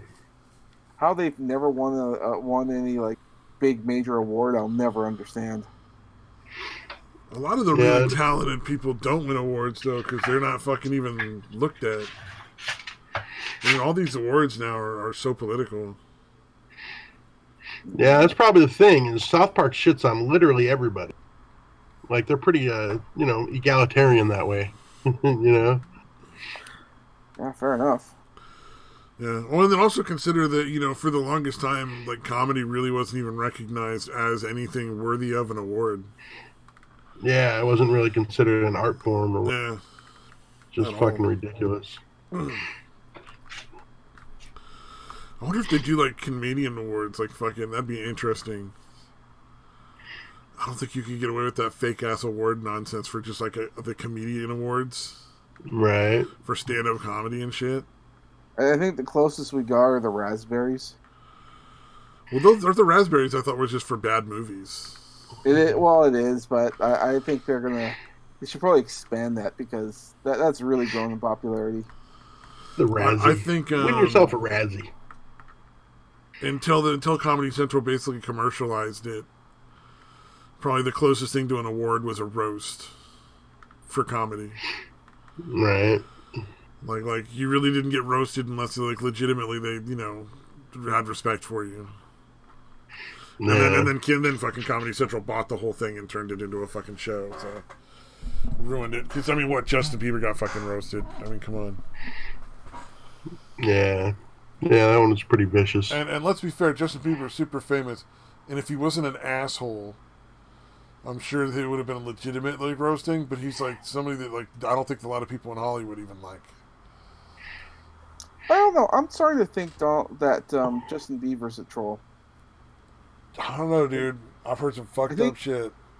I think he just stopped caring. I think he's fully aware of what people are saying about him, and I think he stopped caring. Oh, I'm sure he doesn't care what people say about him at this point. I'm just like, I think he's just a terrible person. It's like destroyed by all that fame and power at such a young age. Yeah, that's definitely gonna fuck you up, dude. Yeah, like him spitting on his fucking fans from the fucking balcony and shit. Yeah, it's fucked up, man. 'Cause, some of the more extreme stuff I've heard about him, I don't know that I believe. Just because I would imagine somebody would have beat his ass by now. Right. Oh no, did he get his ass beat one time though, right? Didn't he? Like some I don't other know, famous not that dude I- punched him in the face, like in a club or a bar or something. I don't know, not that I've heard, but I wouldn't doubt it.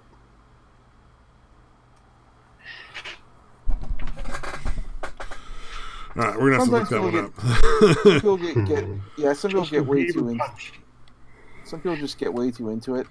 Like Jim Carrey's another guy who gets really too into it. What was that movie he did about that one actor, the Man on the Moon, Oh yeah, about Andy Kaufman. about Andy Kaufman?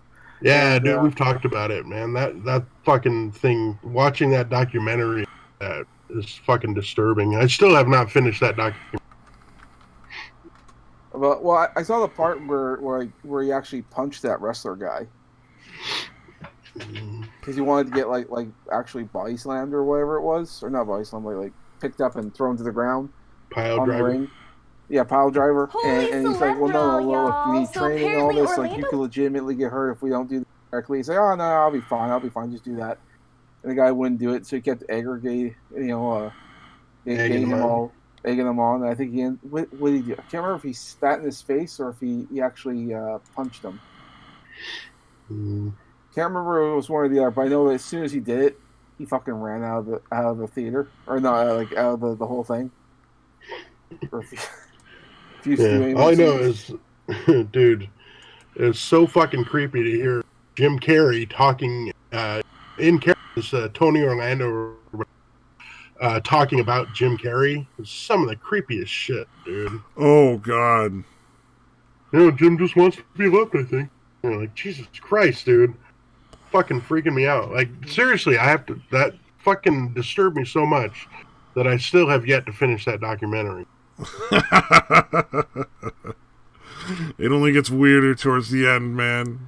Yeah. Well, no, I've already seen the shit where, like, he met the parents and his daughter, like, as fucking Andy Kaufman. I was like, holy fucking shit, that's fucking weird. Look, I'm telling you, it gets weirder. Than that? Jesus Christ, dude. All right, yeah. Oh my I'm God, pretty sure I'm just never going to finish that fucking thing, dude. It's so fucking disturbing. Jim Carrey fucking went fucking deep into Crazy Town on that fucking film, dude. Really deep. Really fucking nuts.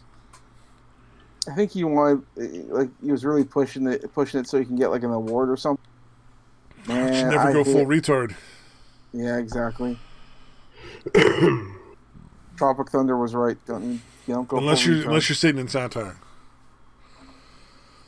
And then you're playing Final Fantasy VIII, and that's essentially full retard because you should be playing Final Fantasy VII. Yeah, everybody wrong knows with me? that. Oh, what's wrong with me? It's not Final Fantasy VII. Well, okay. That is recognized as like the best one, right? 7? That's the one the fans all Oh, hands love. down, Final Fantasy VII, top of the line. Top of the line. I think there's a lot of I don't people think that love 8, though. I'll be fair. I think it's pretty split between 7 and 8. I don't think I've ever played through a complete Final Fantasy game, dude. Damn. The only one The only one I played, they had guns and shit. I don't know which one that one was. They actually used like guns and fucking magic and shit. Oh, that was 7. Because there was a couple people that had guns. Like one guy had an arm gun and another guy had like a pistol. Yeah, it could be. Yeah, there were 2 people that had guns in Final Fantasy VII. I don't know about the other ones though. I think I played 12 in that. I know 8 was really popular, but that was also the one that had like the gun blade, where the main character had like a sword, and then there was a barrel for a gun. Yeah, that might have been it. It was a while. It was a long time ago. Yeah. Well, I think 6, 7, and 8 are the 3 most popular. I think the only two I ever finished was Final Fantasy 12 and Final Fantasy Tactics Advance for the Game Boy. Oh, Tactics Advanced is my absolute favorite Final Fantasy game. For me, there's a connection there because I love Tactics Advance, and 12 takes place in the same world. And that's the other reason I love that game so much. Oh, that's right, yeah. Yeah, And but then, yeah. Tactics Advance 2 is actually pretty good as well. I like 2 well enough. Unfortunately, it's just all on the fucking Game Boy. Well, the first one was on the Game Boy, the other one was on the DS. Oh, okay, yeah, DS, that's right. My problems with Tactics 2 is that you level up way too fast. It used to be you had to really grind to get those levels, and now you just level up fast. You never did the cheat on the Final Fantasy Tactics, did you? Which one? The one where you like unlock all the fucking things and then get 9,999 AP No, I in don't. it. No, I don't think I ever did that. But let me tell you, my favorite thing was being a thief and just stealing. Just stole everyone like crazy. I upped everything I could to do the steal. And it's like anyone I had to fight against, I always found exactly what they had, and I just robbed them blind. It got to the point where like towards the end of the game, I'm like, oh man, it's the final boss. This stuff sucks. Well, I'm still gonna steal it, but ugh, I got embarrassed. Oh, and then they did away with all that because it made the game too easy. Like, but I like that. No. I like robbing people blind. I always love that, dude. Any game, I always thief shit. Like Skyrim, I love fucking pickpocketing people. I used to go in and fucking because at a certain level you can jack their fucking and shit. So I would have like an entire town like Solitude. Everyone in Solitude was walking fucking loincloths. Fucking Naked Town. Everybody does Naked Town in Skyrim, dude. Fuck yeah. Fucking love that shit. It's like you pick one and it's like, you know what? This could be Naked Town. Let's make it the capital. Solitude. Nothing but loincloths. And bras.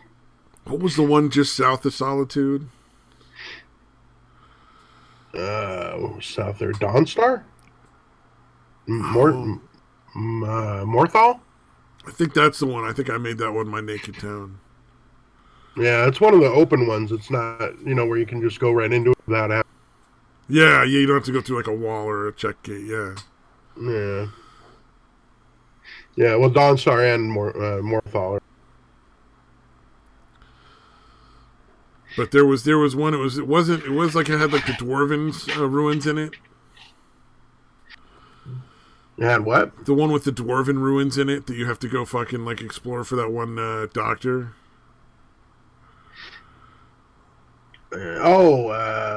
Fucking god damn it! Yeah. Why is it escaping me? Markarth. Yeah, that's the one. That's the one that was Naked Town for me. Mm.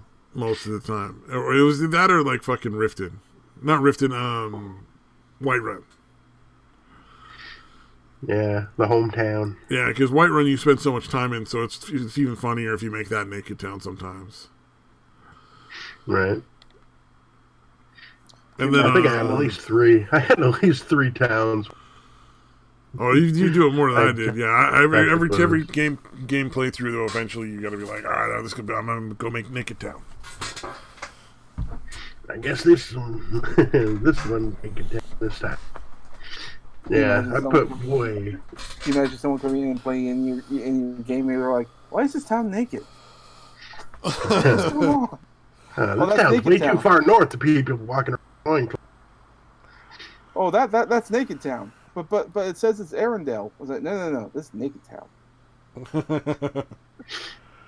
Oh man, that's almost as bad as that fucking Harold and Kumar fucking escape from Guantanamo Bay, where they go to the fucking party at one point and it's a bottomless party. Because the topless party wouldn't be even. Bottomless. Yeah, well, it wouldn't be even if it was topless. So they made it bottomless instead. It was pretty fucking funny. Oh man, that movie was so fucking bad. I saw the first one. I kind of like the first one. Oh, Second one's pretty awful. yeah, the first one's great. Yeah, Harold and Kumar and the White Castle's classic, funny, great movie. Second one is pretty bad. Just another cash grab. Yeah, they didn't really have very good writing, unfortunately. And they tried to pick it up literally right at the end of the first one, which was a dumb idea. Yeah, that's pretty retarded. Because then they basically were locked into a storyline that really was never meant to happen. Because you're trying to deal with the happily ever after from the first movie. It's like, oh yeah, that works. That was fucking weird. But I was gonna say, speaking of fucking movies and weird shit, fucking the CBC is taking Donald Trump out of fucking Home Alone 2. Yeah. You hear about that shit? Was that really at Trudeau's fucking orders? Because I heard it was Trudeau that actually ordered it.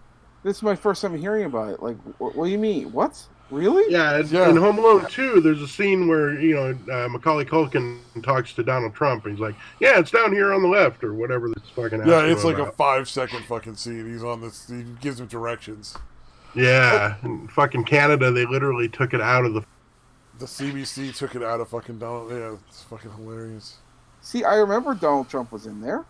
Why would they take him out? Like, what's the point in that? It's clearly political and dumb too. Yeah, so let's cut it for time. Like, let's really, offend the president of the United States. That's a good fucking plan. That's gonna work out well. That is stupid. Oh my god, that is stupid. Why? Well, I shouldn't say why. Like, look, the CBC is the taxpayer-paid news outlet. At least it's supposed to be. Sometimes they'll pay for like family movies for Christmas and all that stuff, or whatever other events are happening. So and Home Alone and Home Alone 2 are two really fun fucking holiday movies too. Yeah. I mean, it's been years since I've seen Home Alone 2, but Home Alone, that's a great movie. Oh, well, yeah. Well, 2 is not bad as far as sequels go, especially if you look at a lot of the sequels now. Like, Home Alone 2 is like, oh, that's a great movie comparatively. Right. Sequel to sequel. Mm-hmm. Yeah, because they at least didn't have it just happen in the same house. Like, they had it changed to where he's, in New York City or whatever. They made it bigger and crazier, yeah. It was pretty fucking awesome. Like, his family went to fucking Florida and he went to fucking New York by accident. Because he followed the wrong guy in the wrong coat through the airport. It was great. And that was back in time, when that actually could happen. Right. Somebody get on the wrong plane. Yeah. Movies. Because I usually try to picture that happening now. That's not how that plays out at all. But you gotta wonder, though, like, Home Alone 3 should have been fucking Kevin fucking goes against the, what do you call them? The social workers as they come to fucking take him out of there. Right. Like your fucking parents leave unfit. you when they go to fucking France. They fucking send you to New York and they go to fucking Florida. This is clearly abuse. Right. Obviously unfit parents. You've had to fight off the same set of burglars twice to keep yourself from being killed? Yeah, you need to put that kid in protective custody. Yeah, those parents are terrible fucking parents. Yeah. And then get arrested and put in a foster home. Home 3. I love how at the beginning of the movie, like, the fucking older brother just does some shit that's, like, crazy. And everybody just is like, but Kevin's the bad kid. Yeah, no shit. Buzz is a complete fucking cock. Well, those are fucking written by Hughes. John Hughes? Yeah, those are fucking John Hughes movies, man. It's crazy. So you had to have the crazy 50s sort of style family. But, like in the second one, he's like, they're on stage and he's fucking mocking his brother in the middle of a fucking recital in front of a huge audience. Yeah, the people in the audience are fucking laughing. And then the fucking, he pushes the brother and the parents are mad at him. And I'm like, are you fucking nuts? Right. And why were they in the same production anyway? He's obviously way older. Oh yeah, which is fucking none of that made sense, but it was funny as hell for the movie. All right. And then what was the first one? He had to sleep with the bedwetter. I know that. Oh, he was pretending to puke up the fucking cheese pizza that everybody ate before Kevin could get a piece. All right. Because little kids always only eat like cheese pizza or whatever. I guess. And then, so he fucking was pretending to puke it up for him to like make fun of him because he didn't have any fucking dinner anymore. And he had to sleep with the bedwetter, and so the fucking kid like attacked him. And everybody freaked out on him. It was pretty fucking weird. Yeah, the whole premise is ridiculous. But entertaining, nonetheless.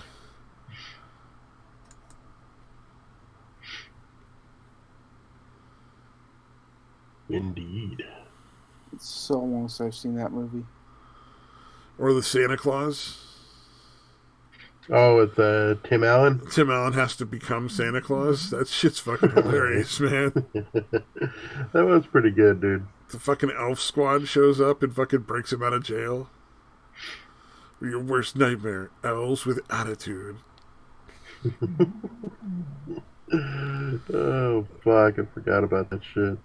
And right before they take the kid flying, they're like, kids, don't try this without elf supervision. Yeah, or the little elf, or the elf chick is like, well, I've had 250 years to perfect my hot cocoa recipe. Oh, yeah. And then she's like, thanks, but I'm married. That's just some fucking kid. Oh, goddamn. Damn. Silly. Yep. And then what is the other classic is The Nightmare Before Christmas, I think. Yeah. Yeah, that was pretty fucking wacky. Yeah. I don't know, I like that movie. A lot of people shit on it, but I like that. I think people shit on it because it's like way too popular and it's like everywhere, like in Hot Topic and everything. It's like fucking everywhere. Yeah, it's kind of like a hipster hatred kind of thing. It's that sort of goth, like, hipster fucking... Yeah, it just took over the goth world for a while. Yeah, anything popular automatically must be shit. Yep.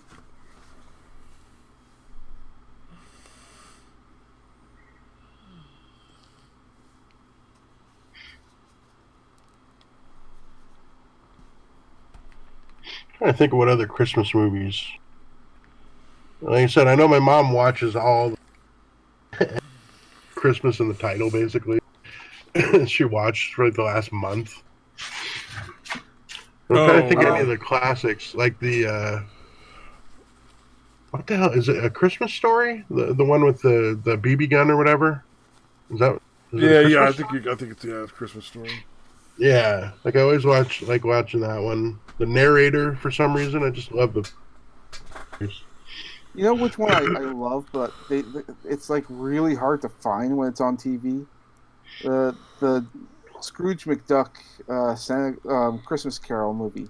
Is it a Christmas Carol? Can't remember. The Ebenezer Scrooge. Yeah, it's Christmas Carol. I fucking love that movie, and I haven't seen it in years. And when it is on, I always miss it. I actually like Scrooge, the one with Bill Murray. Oh yeah, that was a good one. Yeah, that's another one that people shit on for some reason. I fucking love that movie. You got Bobcat in there, fucking lunatic.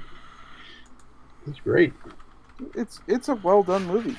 Yeah, no, I agree. It should be getting more praise than anything else. Yeah. I don't know. I think it's because people are upset because he did this movie and he didn't do like Ghostbusters 3 years ago. Is that Mickey's Christmas Carol? Maybe it was Mickey's Christmas Carol. Yeah, that would make sense.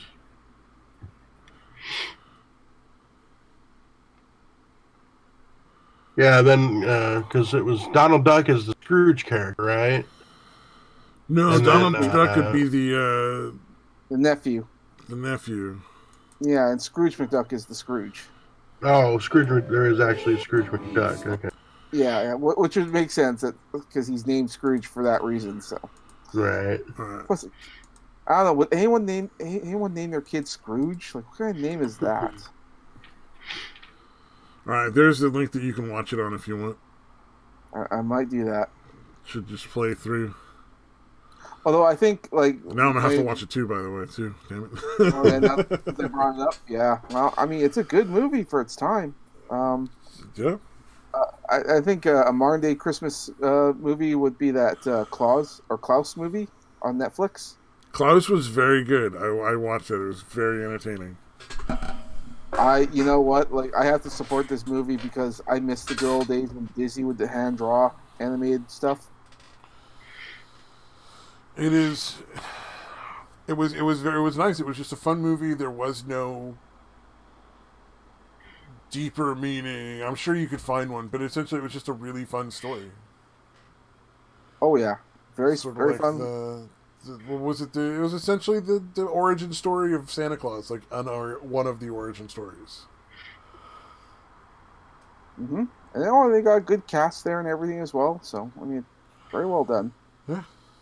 I think they got the actor who played what's his name, Cusco in The Emperor's New Groove to play the main character, which is it's nice, it's good. These are good actors. There you go.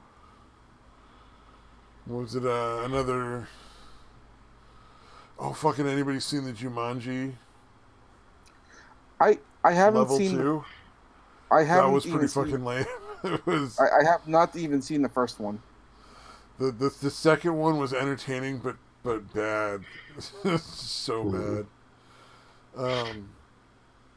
And then fucking Star Wars was just a tragedy. Oh man. Have you actually seen it, the new one? Yeah. Yes, I have. Yeah. So it is as bad as they say, huh? I mean, it's yeah. There's really no spoilers, right? At this point, like the big ending, everybody knows who the big bad guy is. Yeah. Well, it was revealed in the trailer. Yeah, I mean, it's Return of the Jedi's where the fucking Emperor gets killed again. Yeah. That's all it is. It's the same fucking movie. It's like they didn't even try. Yeah, it's such a fucking train wreck. Fall of the Emperor or whatever it is. I forget what it is. Like the one where like the fucking Empire gets spanked, the third one. Where I guess number 6 the original now. trilogy. Yeah, the original trilogy was essentially the third movie in that again. Yeah. I really hope they fucking... I've heard rumors that they're going to replace Kathleen Kennedy with Jon Favreau. And that would be great. All I know is the fucking Mandalorian is amazing. Mandalorian is what? The Mandalorian is amazing. Yeah, my son loves that show, dude. So that's encouraging. Yeah, I found a place to watch it online where I don't have to pay for the privilege for Disney Plus. Yeah, luckily he's got. In fact, that site on my Discord, that site will get you to watch The Mandalorian if you want to watch it. You'll just look it up on there. I on my birthday, which was on the 26th, there, I watched. I showed The Mandalorian to my mom. Yeah, and she fucking loves the show. She loves it. She fell in love with Baby Yoda and everything. And then like on the 27th when they aired the final episode, so it's like we got to see that. Oh, it was such a good show. The final 8th episode that just came out like 2 days ago. Yeah, that shit was fucking the bomb, dude. Talk about a good ending. Like Jesus Christ, this was fun. This was I shouldn't say fun. It's a good ending. I love the character development. I got a little misty-eyed, man. It fucking got me a little misty. I don't usually get that affected by movies, but it fucking got me a little bit there at the end. Like a droid, like fucking droid of all things. Like, oh yeah, you got me. You got me.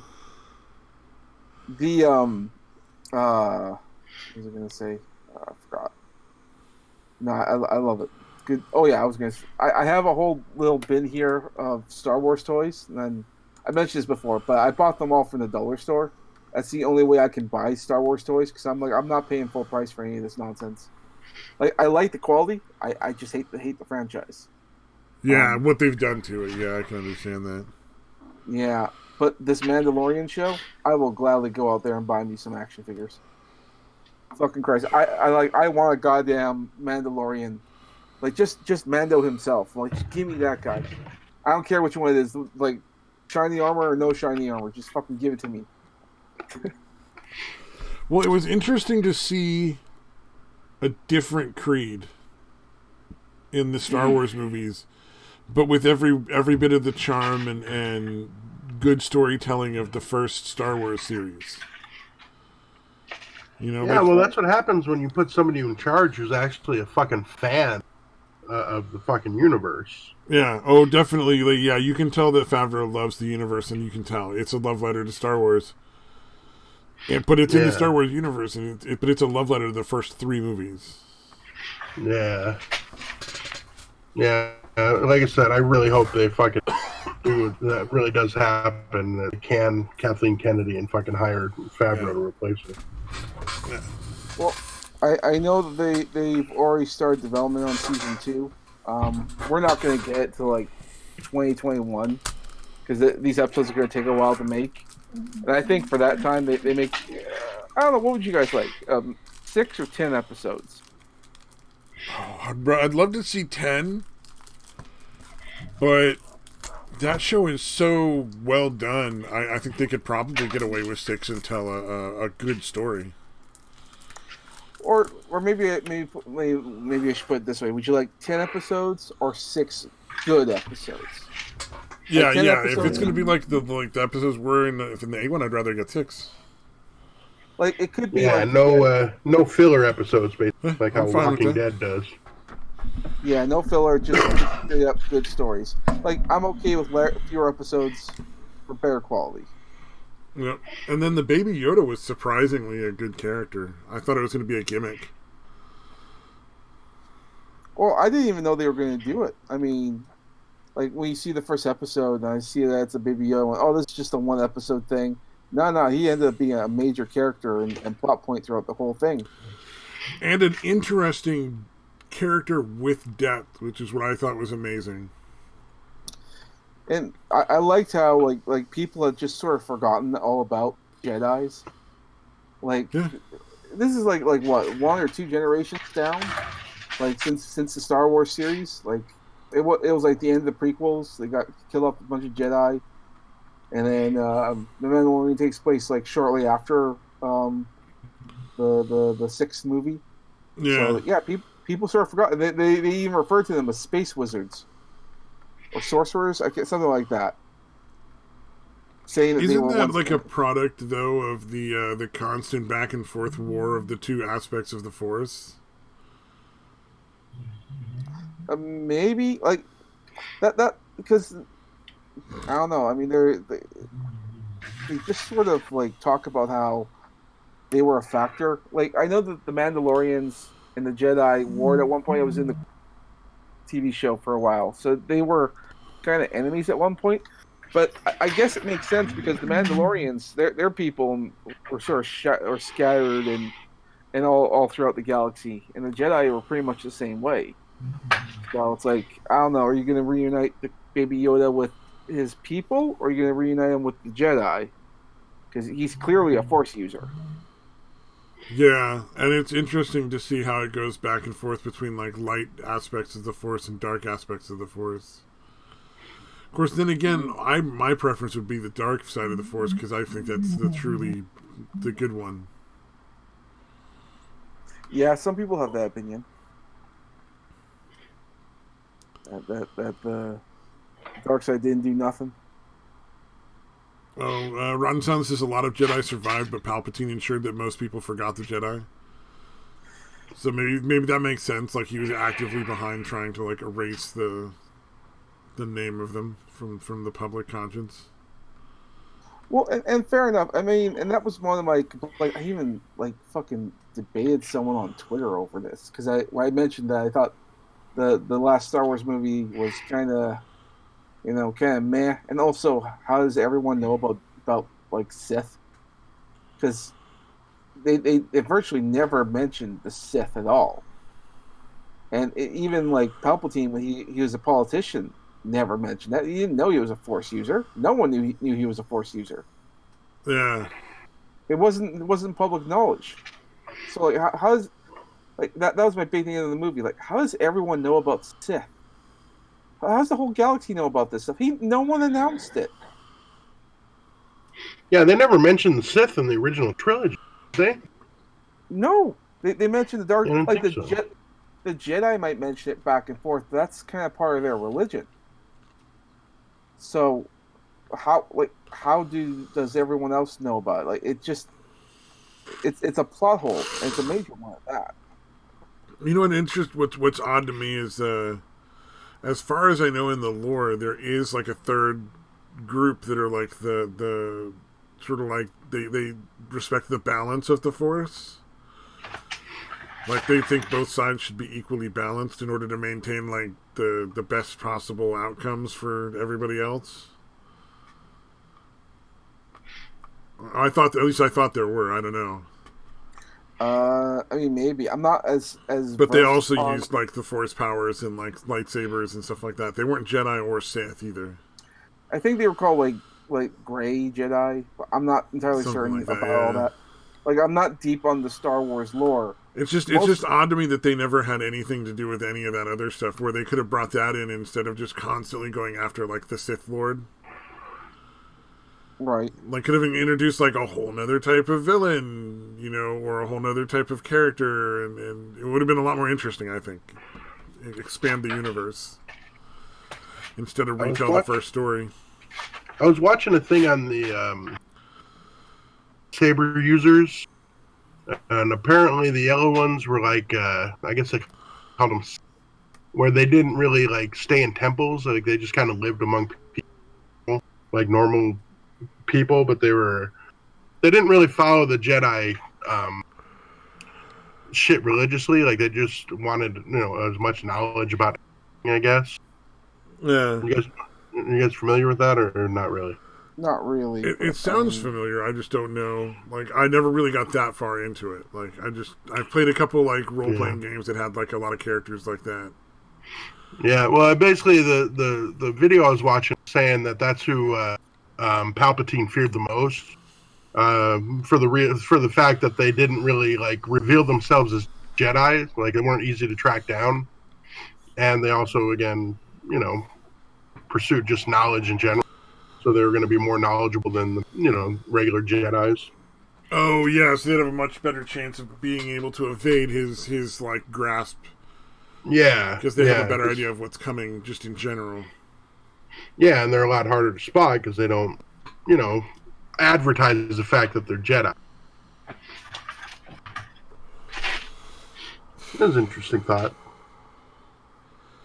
Yeah, it was. I don't know, man. I thought what was strange to me was how many stormtroopers there were in The Mandalorian. Like, I don't know. Like, there's weird things in that sort of series of movies that just kind of get to me once in a while. Like, yeah, how are the stormtroopers that fucking bad at shot all the time? That's kind of lame. I heard they did a thing with that at the where there's two dudes trying to shoot. Was it in Mandalorian or somewhere else? Yeah, last episode of Mandalorian. At the start there, the two stormtroopers were sort of talking. I looked into like a can or something, and they keep missing it. Exactly. Yeah. They keep doing it. Well, the other thing was like, how do they keep getting stormtroopers if the fucking Empire has fallen? Right? Well, like it obviously had fallen, a couple of generations ago, but yet there's still all these fucking stormtroopers that are willing to show up and like toe the fucking company line. You know what I mean? Like that's such an odd one to me. So as same with the Republic, because apparently that one they fell as well, right? I think so. So like I remember looking up on like what happened to the stormtroopers. I'm like, why are they such bad shots? Especially when you look at something like the Clone Wars, and those fucking clones, they're fucking good shots. They were fucking feared for a reason because they were good at their job. Yeah, because they were designed to be that. But to make clones and fulfill a clone army is expensive because you have to grow them. It's just easier to outsource and just hire people and go through training. However, because the Empire expanded as fast as it did, they just sort of brought anyone. Like, they'll pay you, they'll bring anyone on there. And as such, you have people with very little training and a lot of them never even held a gun, and a whole huge whack of them don't even like the Empire. So they're just sort of lazy slobs, and that's sort of what we got with episode, like the original trilogy series, because you got a bunch of people who don't give a rat's ass. It's a job, Yeah, Yeah. they're just collecting a paycheck essentially. and that's why like the quality of the Stormtrooper went downhill, and it shows throughout the movies because you look at like the prequels and the Clone Wars and all that, they're good, and then you see the modern ones and they're bad, and that's it's for that reason. And they didn't do a very good job explaining that throughout the movies, and maybe not even the Clone Wars. So if they explained that Yeah. part, it would make a whole lot more sense. Which is the other reason why people were sort of shocked, because you see these new Star Wars movies and the Stormtrooper takes off his helmet, it's a black dude. It's Finn.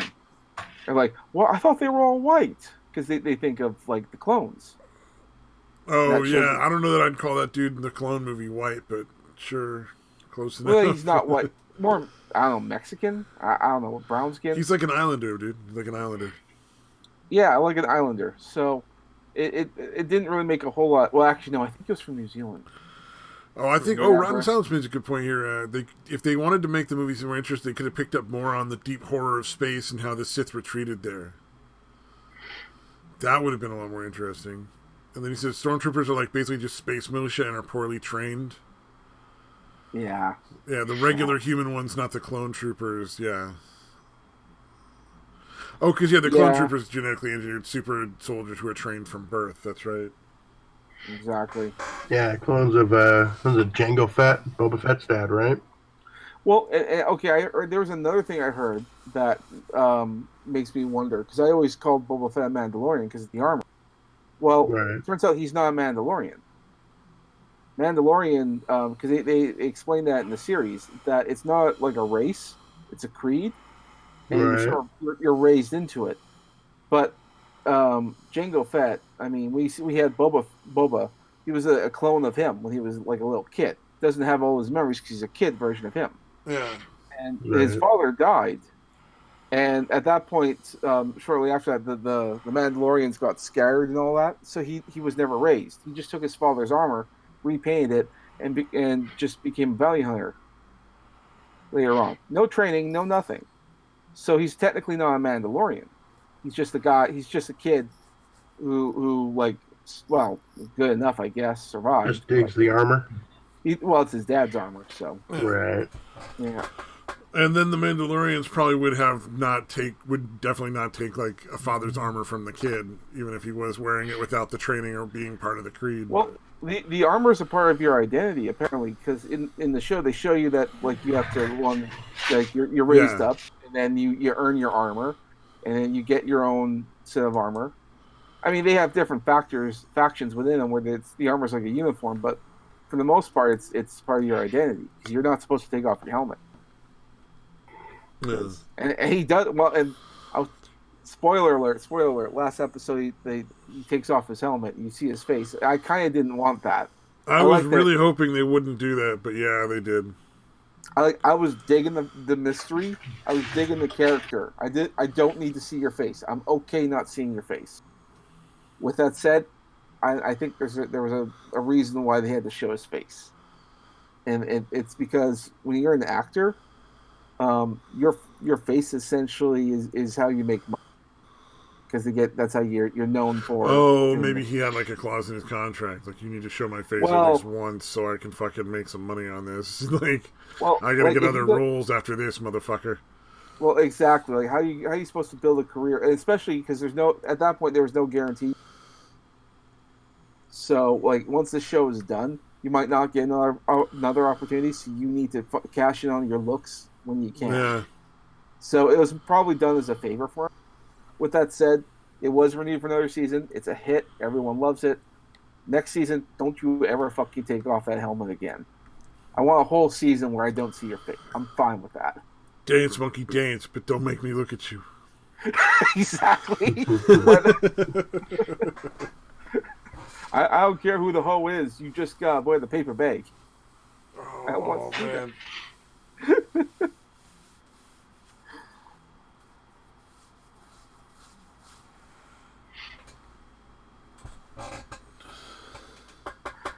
Oh yeah, the Empire did try to include droids. I don't know.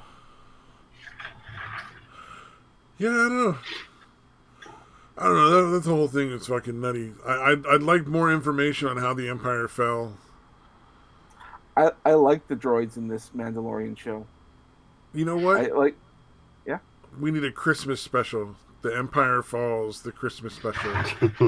The Christmas special didn't work out too well. And it's like a Christmas special that somehow illustrates how the Empire falls all the way after the Have you ever seen the original Christmas special that they had back in the fucking 80s? Watched the whole thing. That is fucking garbage, dude. It's fucking glorious. It's gloriously bad, dude.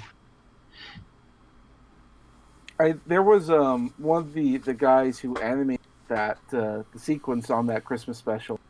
He's doing a Kickstarter right now for like an art book and a series of animation training videos.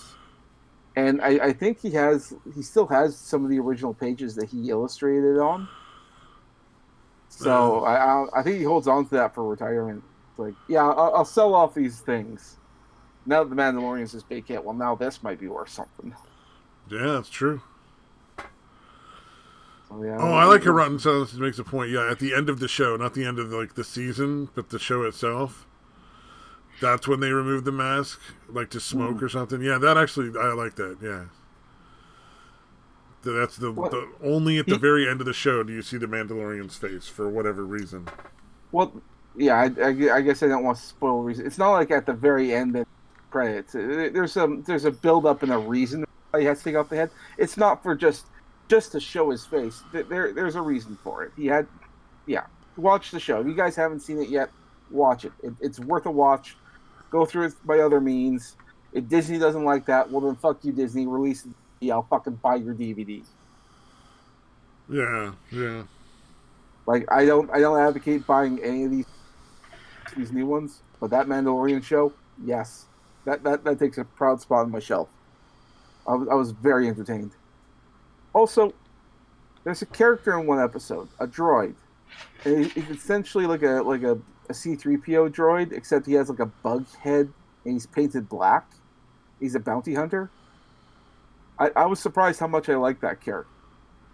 I always look at the C-3PO body. I'm like, oh man, you're so kooky. That looks terrible. This is the first time I'm like, oh, you're legit menacing. Okay. Oh, you know what? Bill Burr is in The Mandalorian. In that same episode I was talking about, yeah. So you definitely should watch it for at least that, man. I was so surprised. He even got scanned for a toy. If they actually toy, shit, Bill Burr's getting an action figure. Yeah. He'll go to conventions from now on. I'm like, oh, sign my toy. That shit fucking blew my mind. Bill Burr was great too. And it blew his mind too because he riffs on Star Wars fans all the time. You know, fucking fat Star Wars fans and this and this. And then the guys start talking. I was like, oh yeah, you should do an episode. I was like, are you sure? I've trashed this. I've trashed Star Wars. Like, yeah, it'll be fine. It'll be funny. I was shocked when I saw him.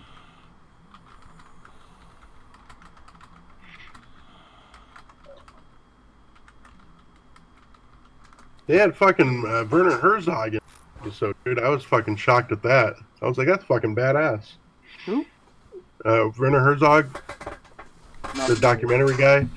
He's the one that's buying, or he's the one that the Mandalorian turns Baby Yoda into. Oh, was he that the guy? guy? Was he the guy who hires him? Yeah. Oh, him really? Yeah. Because I was telling my son, because he watched Rick and Morty as well. You guys remember the Rick and Morty episode where the alien guys want to use Jerry's penis to save some guy? Oh yeah. Okay, yeah. Yeah, the guy that comes in and talks about I lived on Earth and they always make jokes about the penis. It's funny to say they're big. It's funny to say they're small. Like that's Werner Herzog is doing the voice of it too. So I was telling my son, I'm like, listen to that voice, dude. You recognize that voice? I'm like, that's the same guy from that fucking Rick and Morty episode. I didn't know that. That's fascinating. And that character, That's a legit menacing character. Like I liked him. I wish he was in more episodes. Yeah, Werner Herzog has done a lot, like kind of like dark, depressing documentary things, dude. Well, he's got that kind of voice. I mean, he can do villains pretty well. Yeah, it's definitely a distinct voice for sure. Well, he like in the Mandalorian, he has that kind of gangster, not gangster, but mob leader kind of guy. Like, oh fuck, he was legit intimidating. I liked him. Yeah.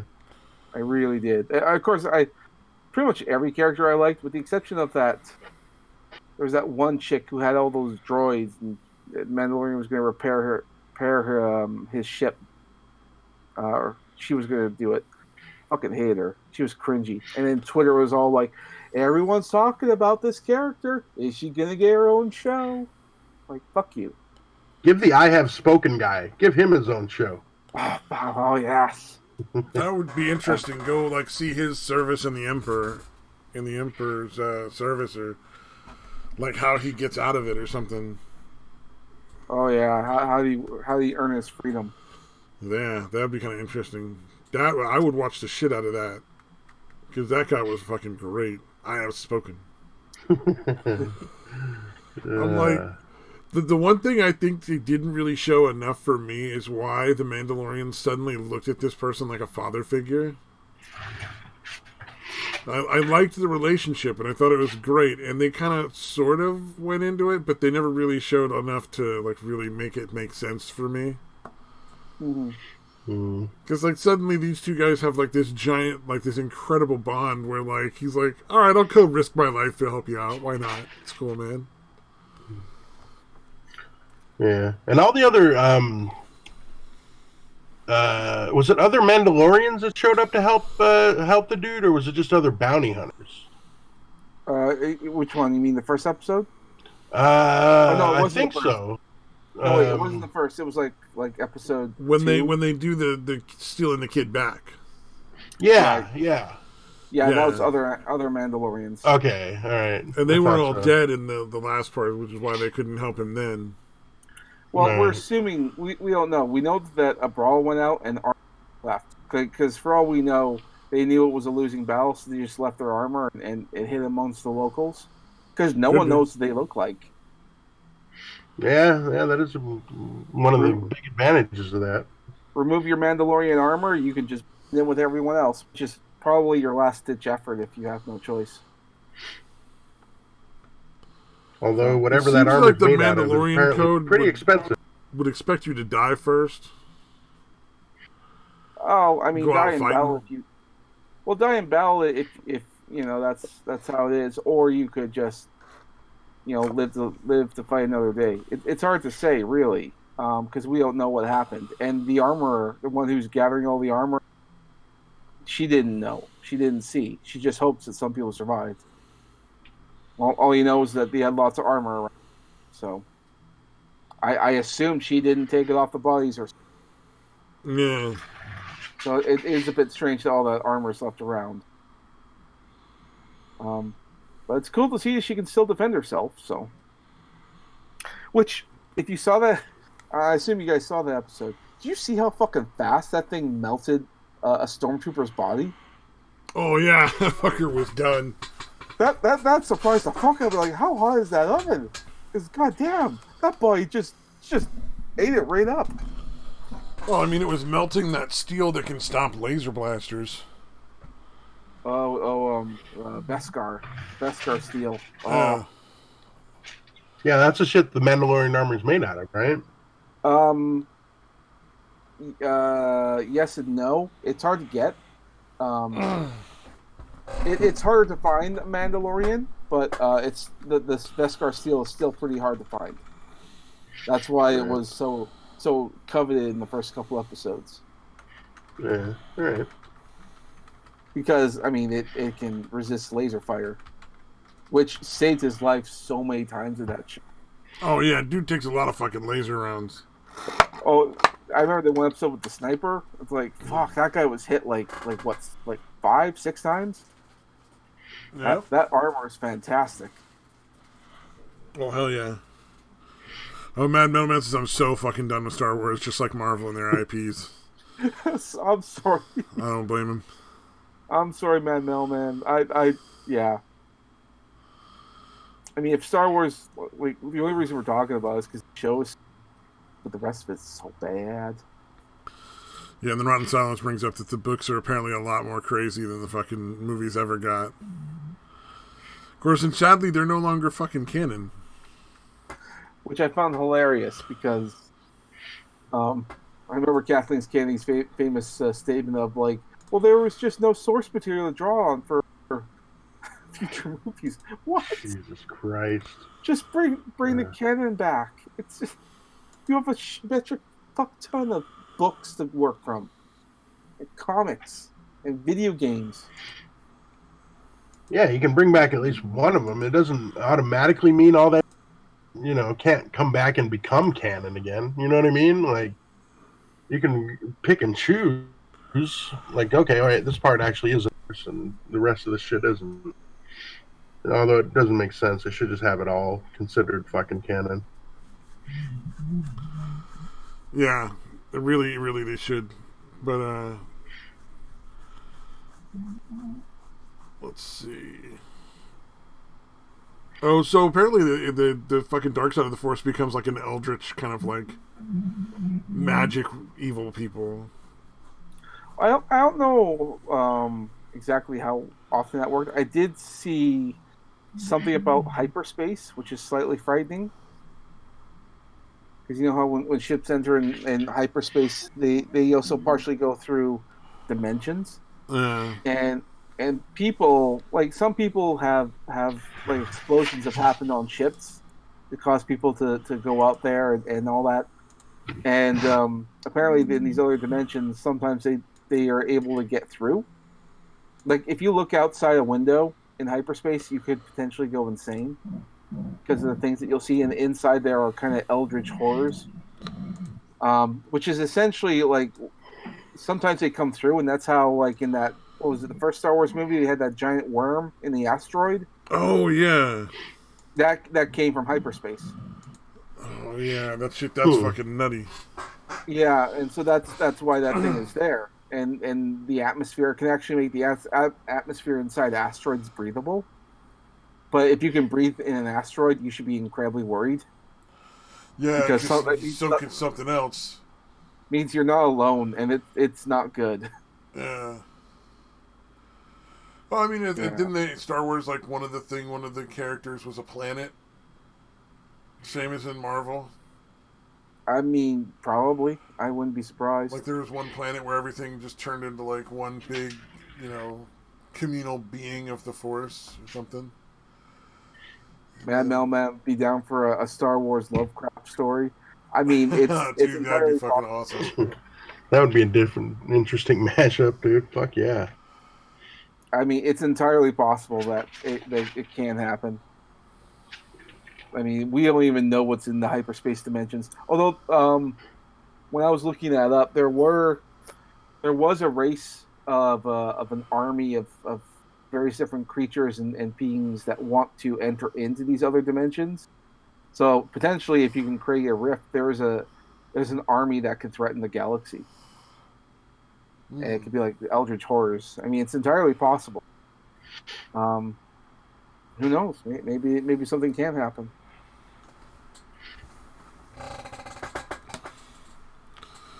Okay. Oh, it's similar to Warhammer 50K Warp. Okay. Okay, I could see that. Or 40K, yeah. Ooh. Yeah, there's a story. That's what they need to do. Episode 1 is doing all of season 2 is just the Mandalorian and little Yoda stuck in hyperspace. I mean, they could easily do an episode like that. I'd be scared though. Just the whole fucking season is just them stuck in hyperspace together, having wacky hyperspace adventures. God damn, it'd be like Rick and Morty, but with Star Wars. Yeah, there'll be an episode where they're hanging out with fucking Mickey Mouse. And Mickey Mouse is like a Jedi and shit. That'd be great. No, I don't want don't want that. I don't want it. You know, at some point, Mickey Mouse is gonna be a fucking Jedi. I mean, they did some artwork like that. I just don't want that. Please, I don't. It, that's partially what disappointed me with Kingdom Hearts 3. I thought they would have like a couple Star Wars references, but no, can't do that. It's probably better not to. I don't know. I wanted that. I wanted something slightly different, on a darker tone. Let's just do Star Wars Episode 4 with Sora. They won't ask you about Donald Duck. They probably don't even know what a duck is. I'm waiting to see the lightsaber key though. Yeah, guys, I'll be back in a few minutes. Okay. Oh, it's running away. A lightsaber keyblade. I could see that. That could totally happen. They have a gummy ship next to an X-wing. Oh hell yeah! There They'd you be go. like Luke would be there, like Ben, use the Force, and they'd be sort of like, you talking to someone? It's like, this guy's got a screw loose. The Force, religion, what? Yeah, there was a lot of weird. Oh man, I'm trying to think. What was the fucking? The Force got real fucking weird in the last movie. Oh, dude, you know what? No, fuck that movie. Fuck it. The Force does not work that way.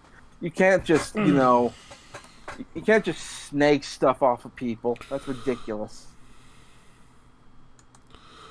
Yeah, or like the Emperor shooting a giant like column of lightning up into the sky and like going after everybody. Well, and not only that, who the fuck were all those people in the Colosseum? Like, were they soldiers? Were they Sith? Were they what the fuck was I looking at?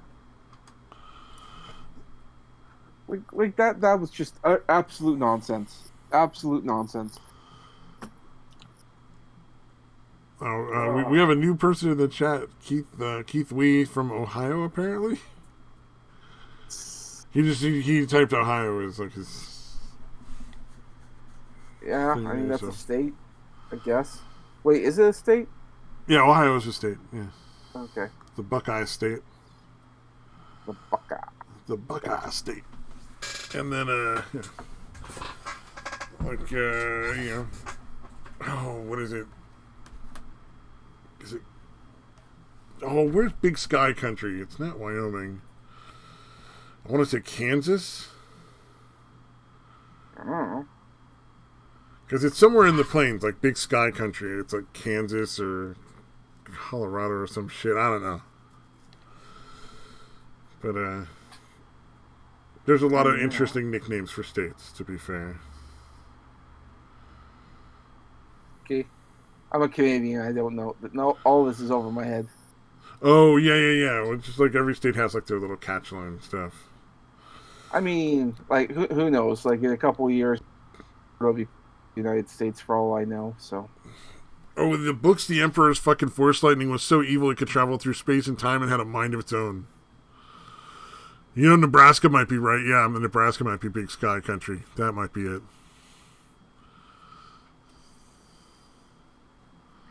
Yeah, I could see that. I mean, the books can go in really bizarre directions. So, I mean, nothing surprised me when it comes to books and extended canon. Yeah. Yeah. I mean, but those are also written by people who are fans of Star Wars. I think they have a lot more credibility than people currently making these movies. Well, I mean, at the end of the day, it is what it is, I mean, they're missed opportunities. The whole this new movie trilogy is just missed opportunities. You could have had the whole gang back together. You didn't, and you missed that opportunity because Carrie Fisher's dead. You killed off Hans. Yeah. They could have told a new story. You could have told a new story. I mean, they could have done a number of things. Maybe a new story from a long ago, or maybe they should have started with like the Old Republic. Yeah. I mean, some of those old video games, like some of the cinematics, is really good.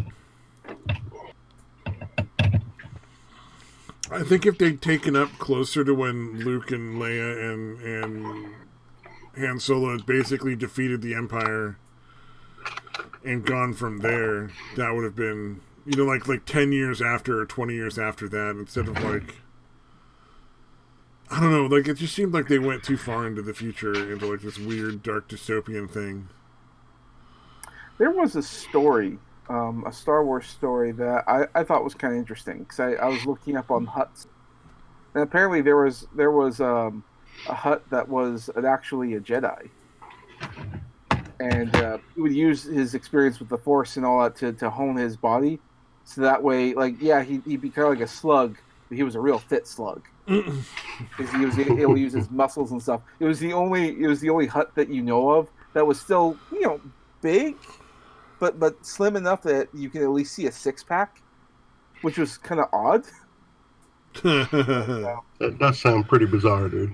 It does sound pretty bizarre, but no, he was good. He was very skilled in the Force. But then, I mean, he goes out on this very different mission. The ship gets destroyed. He's left stranded. And then apparently Order 66 went through, and no one knew where he was because he was chasing someone, I guess. But he was stranded on a planet, no way of getting out. It's like, well, what else am I going to do here? So I thought, well, I'll do something I've been told I shouldn't do. I'll experiment with the dark side, see how that turns out. And then he finds a population on there, and then he fucks with them, and they treat him like a god. And because he's embracing all these dark stuff, he's like, I'm just going to let myself go. And he becomes a fat Hutt all over again. And of course, because Hutts live a long time, he's there, treated like a god, can't die, uses forces and whatnot. And then Luke Skywalker and Princess Leia do their thing, and they start to go out and train.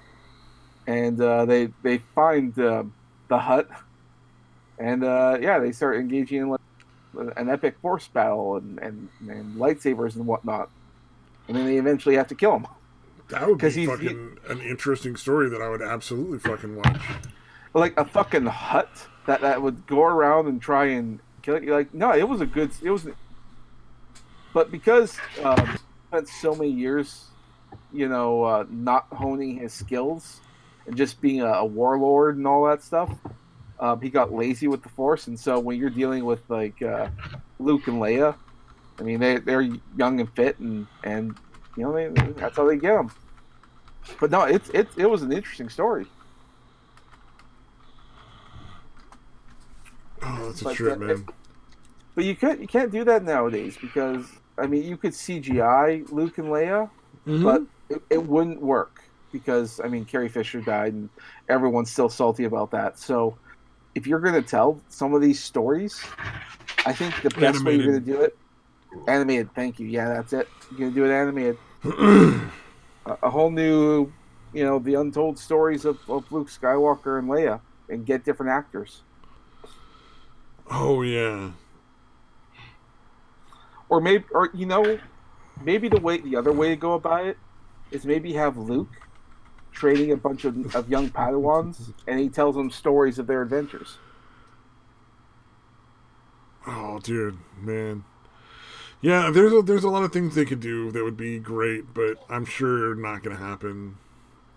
Well, I don't think we're going to see anything in the next couple of years. I give it 3 years, then they'll start making movies again. I think it'd probably be smarter if they wait 5. Yeah. But I think the smartest thing would be reboot, start over again, make a new franchise. Bury these fucking movies and pretend they don't exist. Yeah, pretend 7, 8, and 9 never happened. Exactly. Or just move on from that story.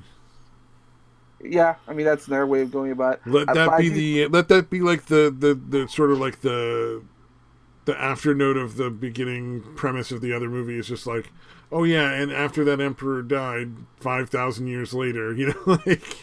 Well, I mean, they fucked up the Force so badly in these movies that you pretty much have to decanonize these movies because there's no way to move forward. You're essentially taking the Force and turning it into space magic, and the Force has all these rules. There's certain things you can do and certain things you can't do, like transporting stuff out of thin air. You can't do that. Or doing that healing huge- people. Well, we're gonna have to if you're gonna enjoy the Mandalorian, which has that healing thing, you're gonna have to accept that part. So Yep, I there's know, some- but it was pretty outside the limit of the original sort of like the way the Force was done. Well, like with Baby Yoda, he does the healing thing, which was I didn't really care for, but I mean, if I want to enjoy the Mandalorian, I accept that. So maybe have healing, but maybe have it have like a huge penalty because whatever Baby Yoda did, he was done. He was unconscious for a day. Yeah. Oh yeah. In the movie, Rey just sort of does that, and now she's like she's not affected in the slice. It's like, oh, it wasn't anything. Wasn't Well, Baby Yoda is a baby though, so that does kind of make sense. a 50-year-old baby. Well, but a baby nonetheless, you know. I don't know, maybe I don't know. It's hard to figure how to tackle Baby Yoda. Baby Yoda is immature and not fully developed. We'll say that. I guess. Hey, what do you think about the idea of? He doesn't. He didn't even grow little fucking ball hairs on his little green balls. What do you think of the idea of having become a Mandalorian? Of the Yoda becoming a Mandalorian? Yeah, because they're essentially treating Baby Yoda as Mando's kid. I think that would be very interesting. I think it would be cute. And I think that'd be really, really nice, really neat. With that said, though, I'm like, I don't know. He really needs to figure out how to use the Force. I mean, he's using it. He's a baby. He's using it fairly recklessly. It's been useful, but yeah, I don't know. I'd like to see him learn how to use it better, but at the same time, I'm like, I kind of like you to stick with Mando. But I don't know. They age differently, and slower. So I don't know. He could very well stay Baby Yoda throughout the entirety of Mando's life. Yeah, well, and it might be more interesting to see how like Mando and his the Mandalorian creed and whatnot affects Yoda as he becomes like a Jedi and starts like teaching other Jedi. And that could be like this takes place after the Empire falling. That means Luke Skywalker is out and about there somewhere. So, of course, who knows? Maybe during this time, while Mando is raising Baby Yoda, Luke and Leia are probably out there killing, that Jedi hut. Yeah.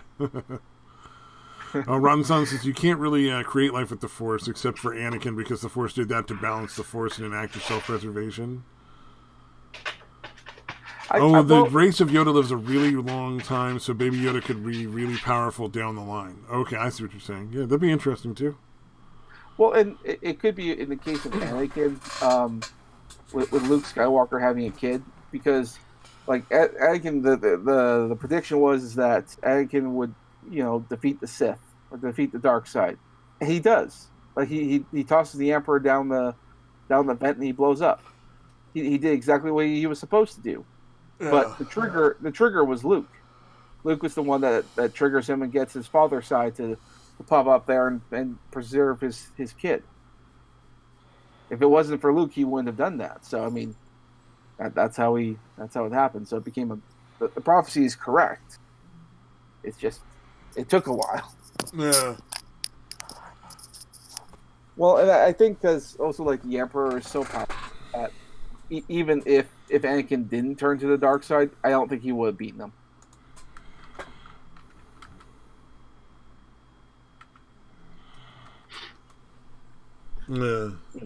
Yeah. Here we are getting all nerdy about this kind of stuff. I should probably get going and hit the bed. Yeah. Well, thanks a lot for the end of the world idea, especially you, Mad Metal Man. Because I should have known them to come to you. You would have come up with all the different ways that the world could come to an end. All right. Well, I'm off to bed, so I'll talk to y'all later. All right. Peace out, man. Thanks for stopping by, man. Yeah. Good night. All right. We have covered fucking Star Wars to fucking hell and back. Yeah. Yeah, it's an interesting topic, dude. But yeah, I really, dude, I desperately want fucking Kathleen Kennedy to be the fuck out of there, dude. Yeah, oh yeah. Well, that's the stopping block of anything really decent happening with the series, with any of it. Because like the Mandalorian will probably get like what 2, 3 seasons, maybe 4 if it's really good. Right. But that's not going to be the same as like the impact that the movies have on that whole franchise. Yeah. True. But honestly, if the Mandalorian is as good as it is, like the second season, you kind of wonder if maybe they shouldn't just move to TV and stop trying to make feature films for a while. Yeah, and just keep it as like episodes on. Well, Even if it's on Disney Plus, man. Fine. make it so that there's more than just like the Mandalorian gets like 2 or 3 seasons, and then like another series about something entirely different gets another couple of seasons. You just tell fun, interesting stories. Let other writers come in and use that world as a playground. Yeah, you know, to flesh but yeah, out. I definitely like the idea of dealing with it. That's actually a fan of the fucking franchise. Yeah. Oh yeah. The people that do this stuff should definitely be fans. Yeah. Like Ryan Johnson should have never been let near the fucking Star Wars universe, dude. Yeah, it's unfortunate. They made a lot of bad choices. Disney done fucked up. Yeah, I mean, how many fucking people do they fire on their way not to? Enough. Too many or not enough. I can't tell you which. Yeah. Oh man, I'm just. Well, they could have just fired her, and that would have fucking probably taken care of problems. Oh, here you go. There's so much magic in the way they're taking the Force that there's going to be a Harry Potter crossover. Fucking Luke's going to be coming out like he's going to have to go get himself a wand. Learn how to do the Wingardium Leviosa. Oh goddamn! Can you fucking imagine that? That might actually be entertaining to watch. Star Wars meets Harry Potter and shit. They just fucking we actually cast this spell that created a warp in reality.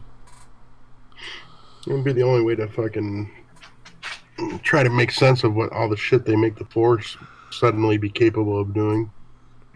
Yeah, really.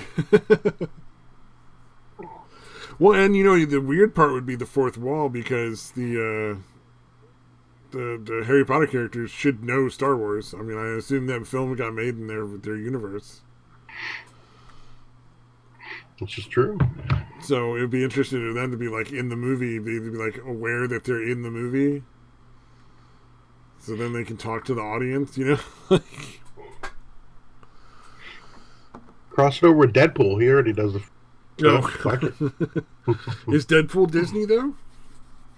I assume now it's Marvel. That's right, yeah, because they own Marvel, yeah.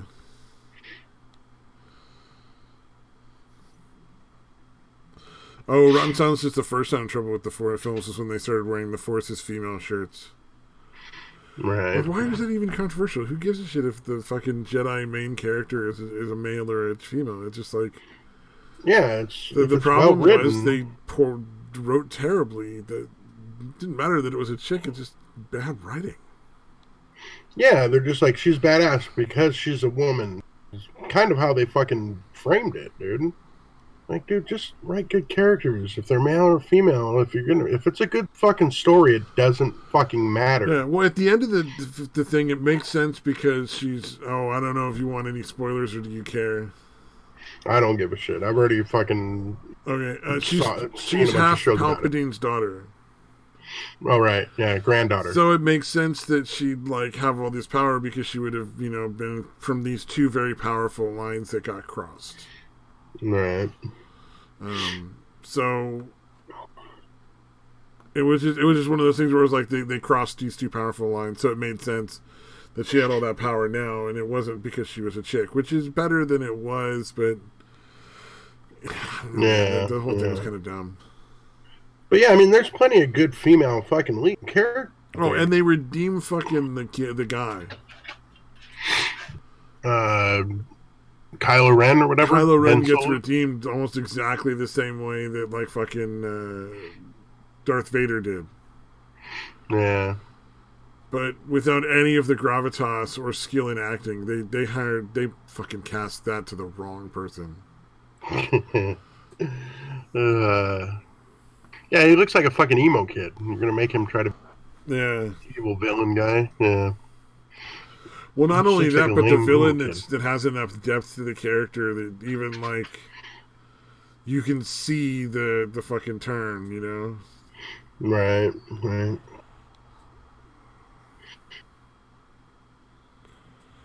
Fuck him. He killed Han. Fucking asshole. Yeah, killing his own father and they fucking redeemed that character is just gross to me a little bit. Yeah, it's pretty ridiculous, man. Is there anything else? Are we like kind of like done at this point? We just rehashing the same fucking points.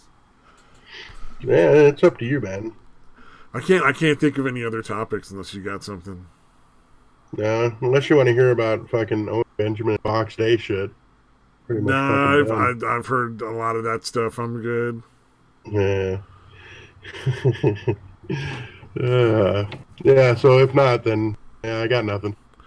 All right, let's call it a night. We you know it's still sort of holidays and stuff. I'm still not feeling great too. So Yeah, and I honestly I got to get up in 5 hours for my uh, appointment to find out what showed up on the MRI. So oh damn, okay, yeah, for sure. yeah, so I got to get up at 6, which is a little over 5 hours from now. We should probably call it. So yeah, thanks for sticking around, and bye bye. All right, yeah. Bye-bye.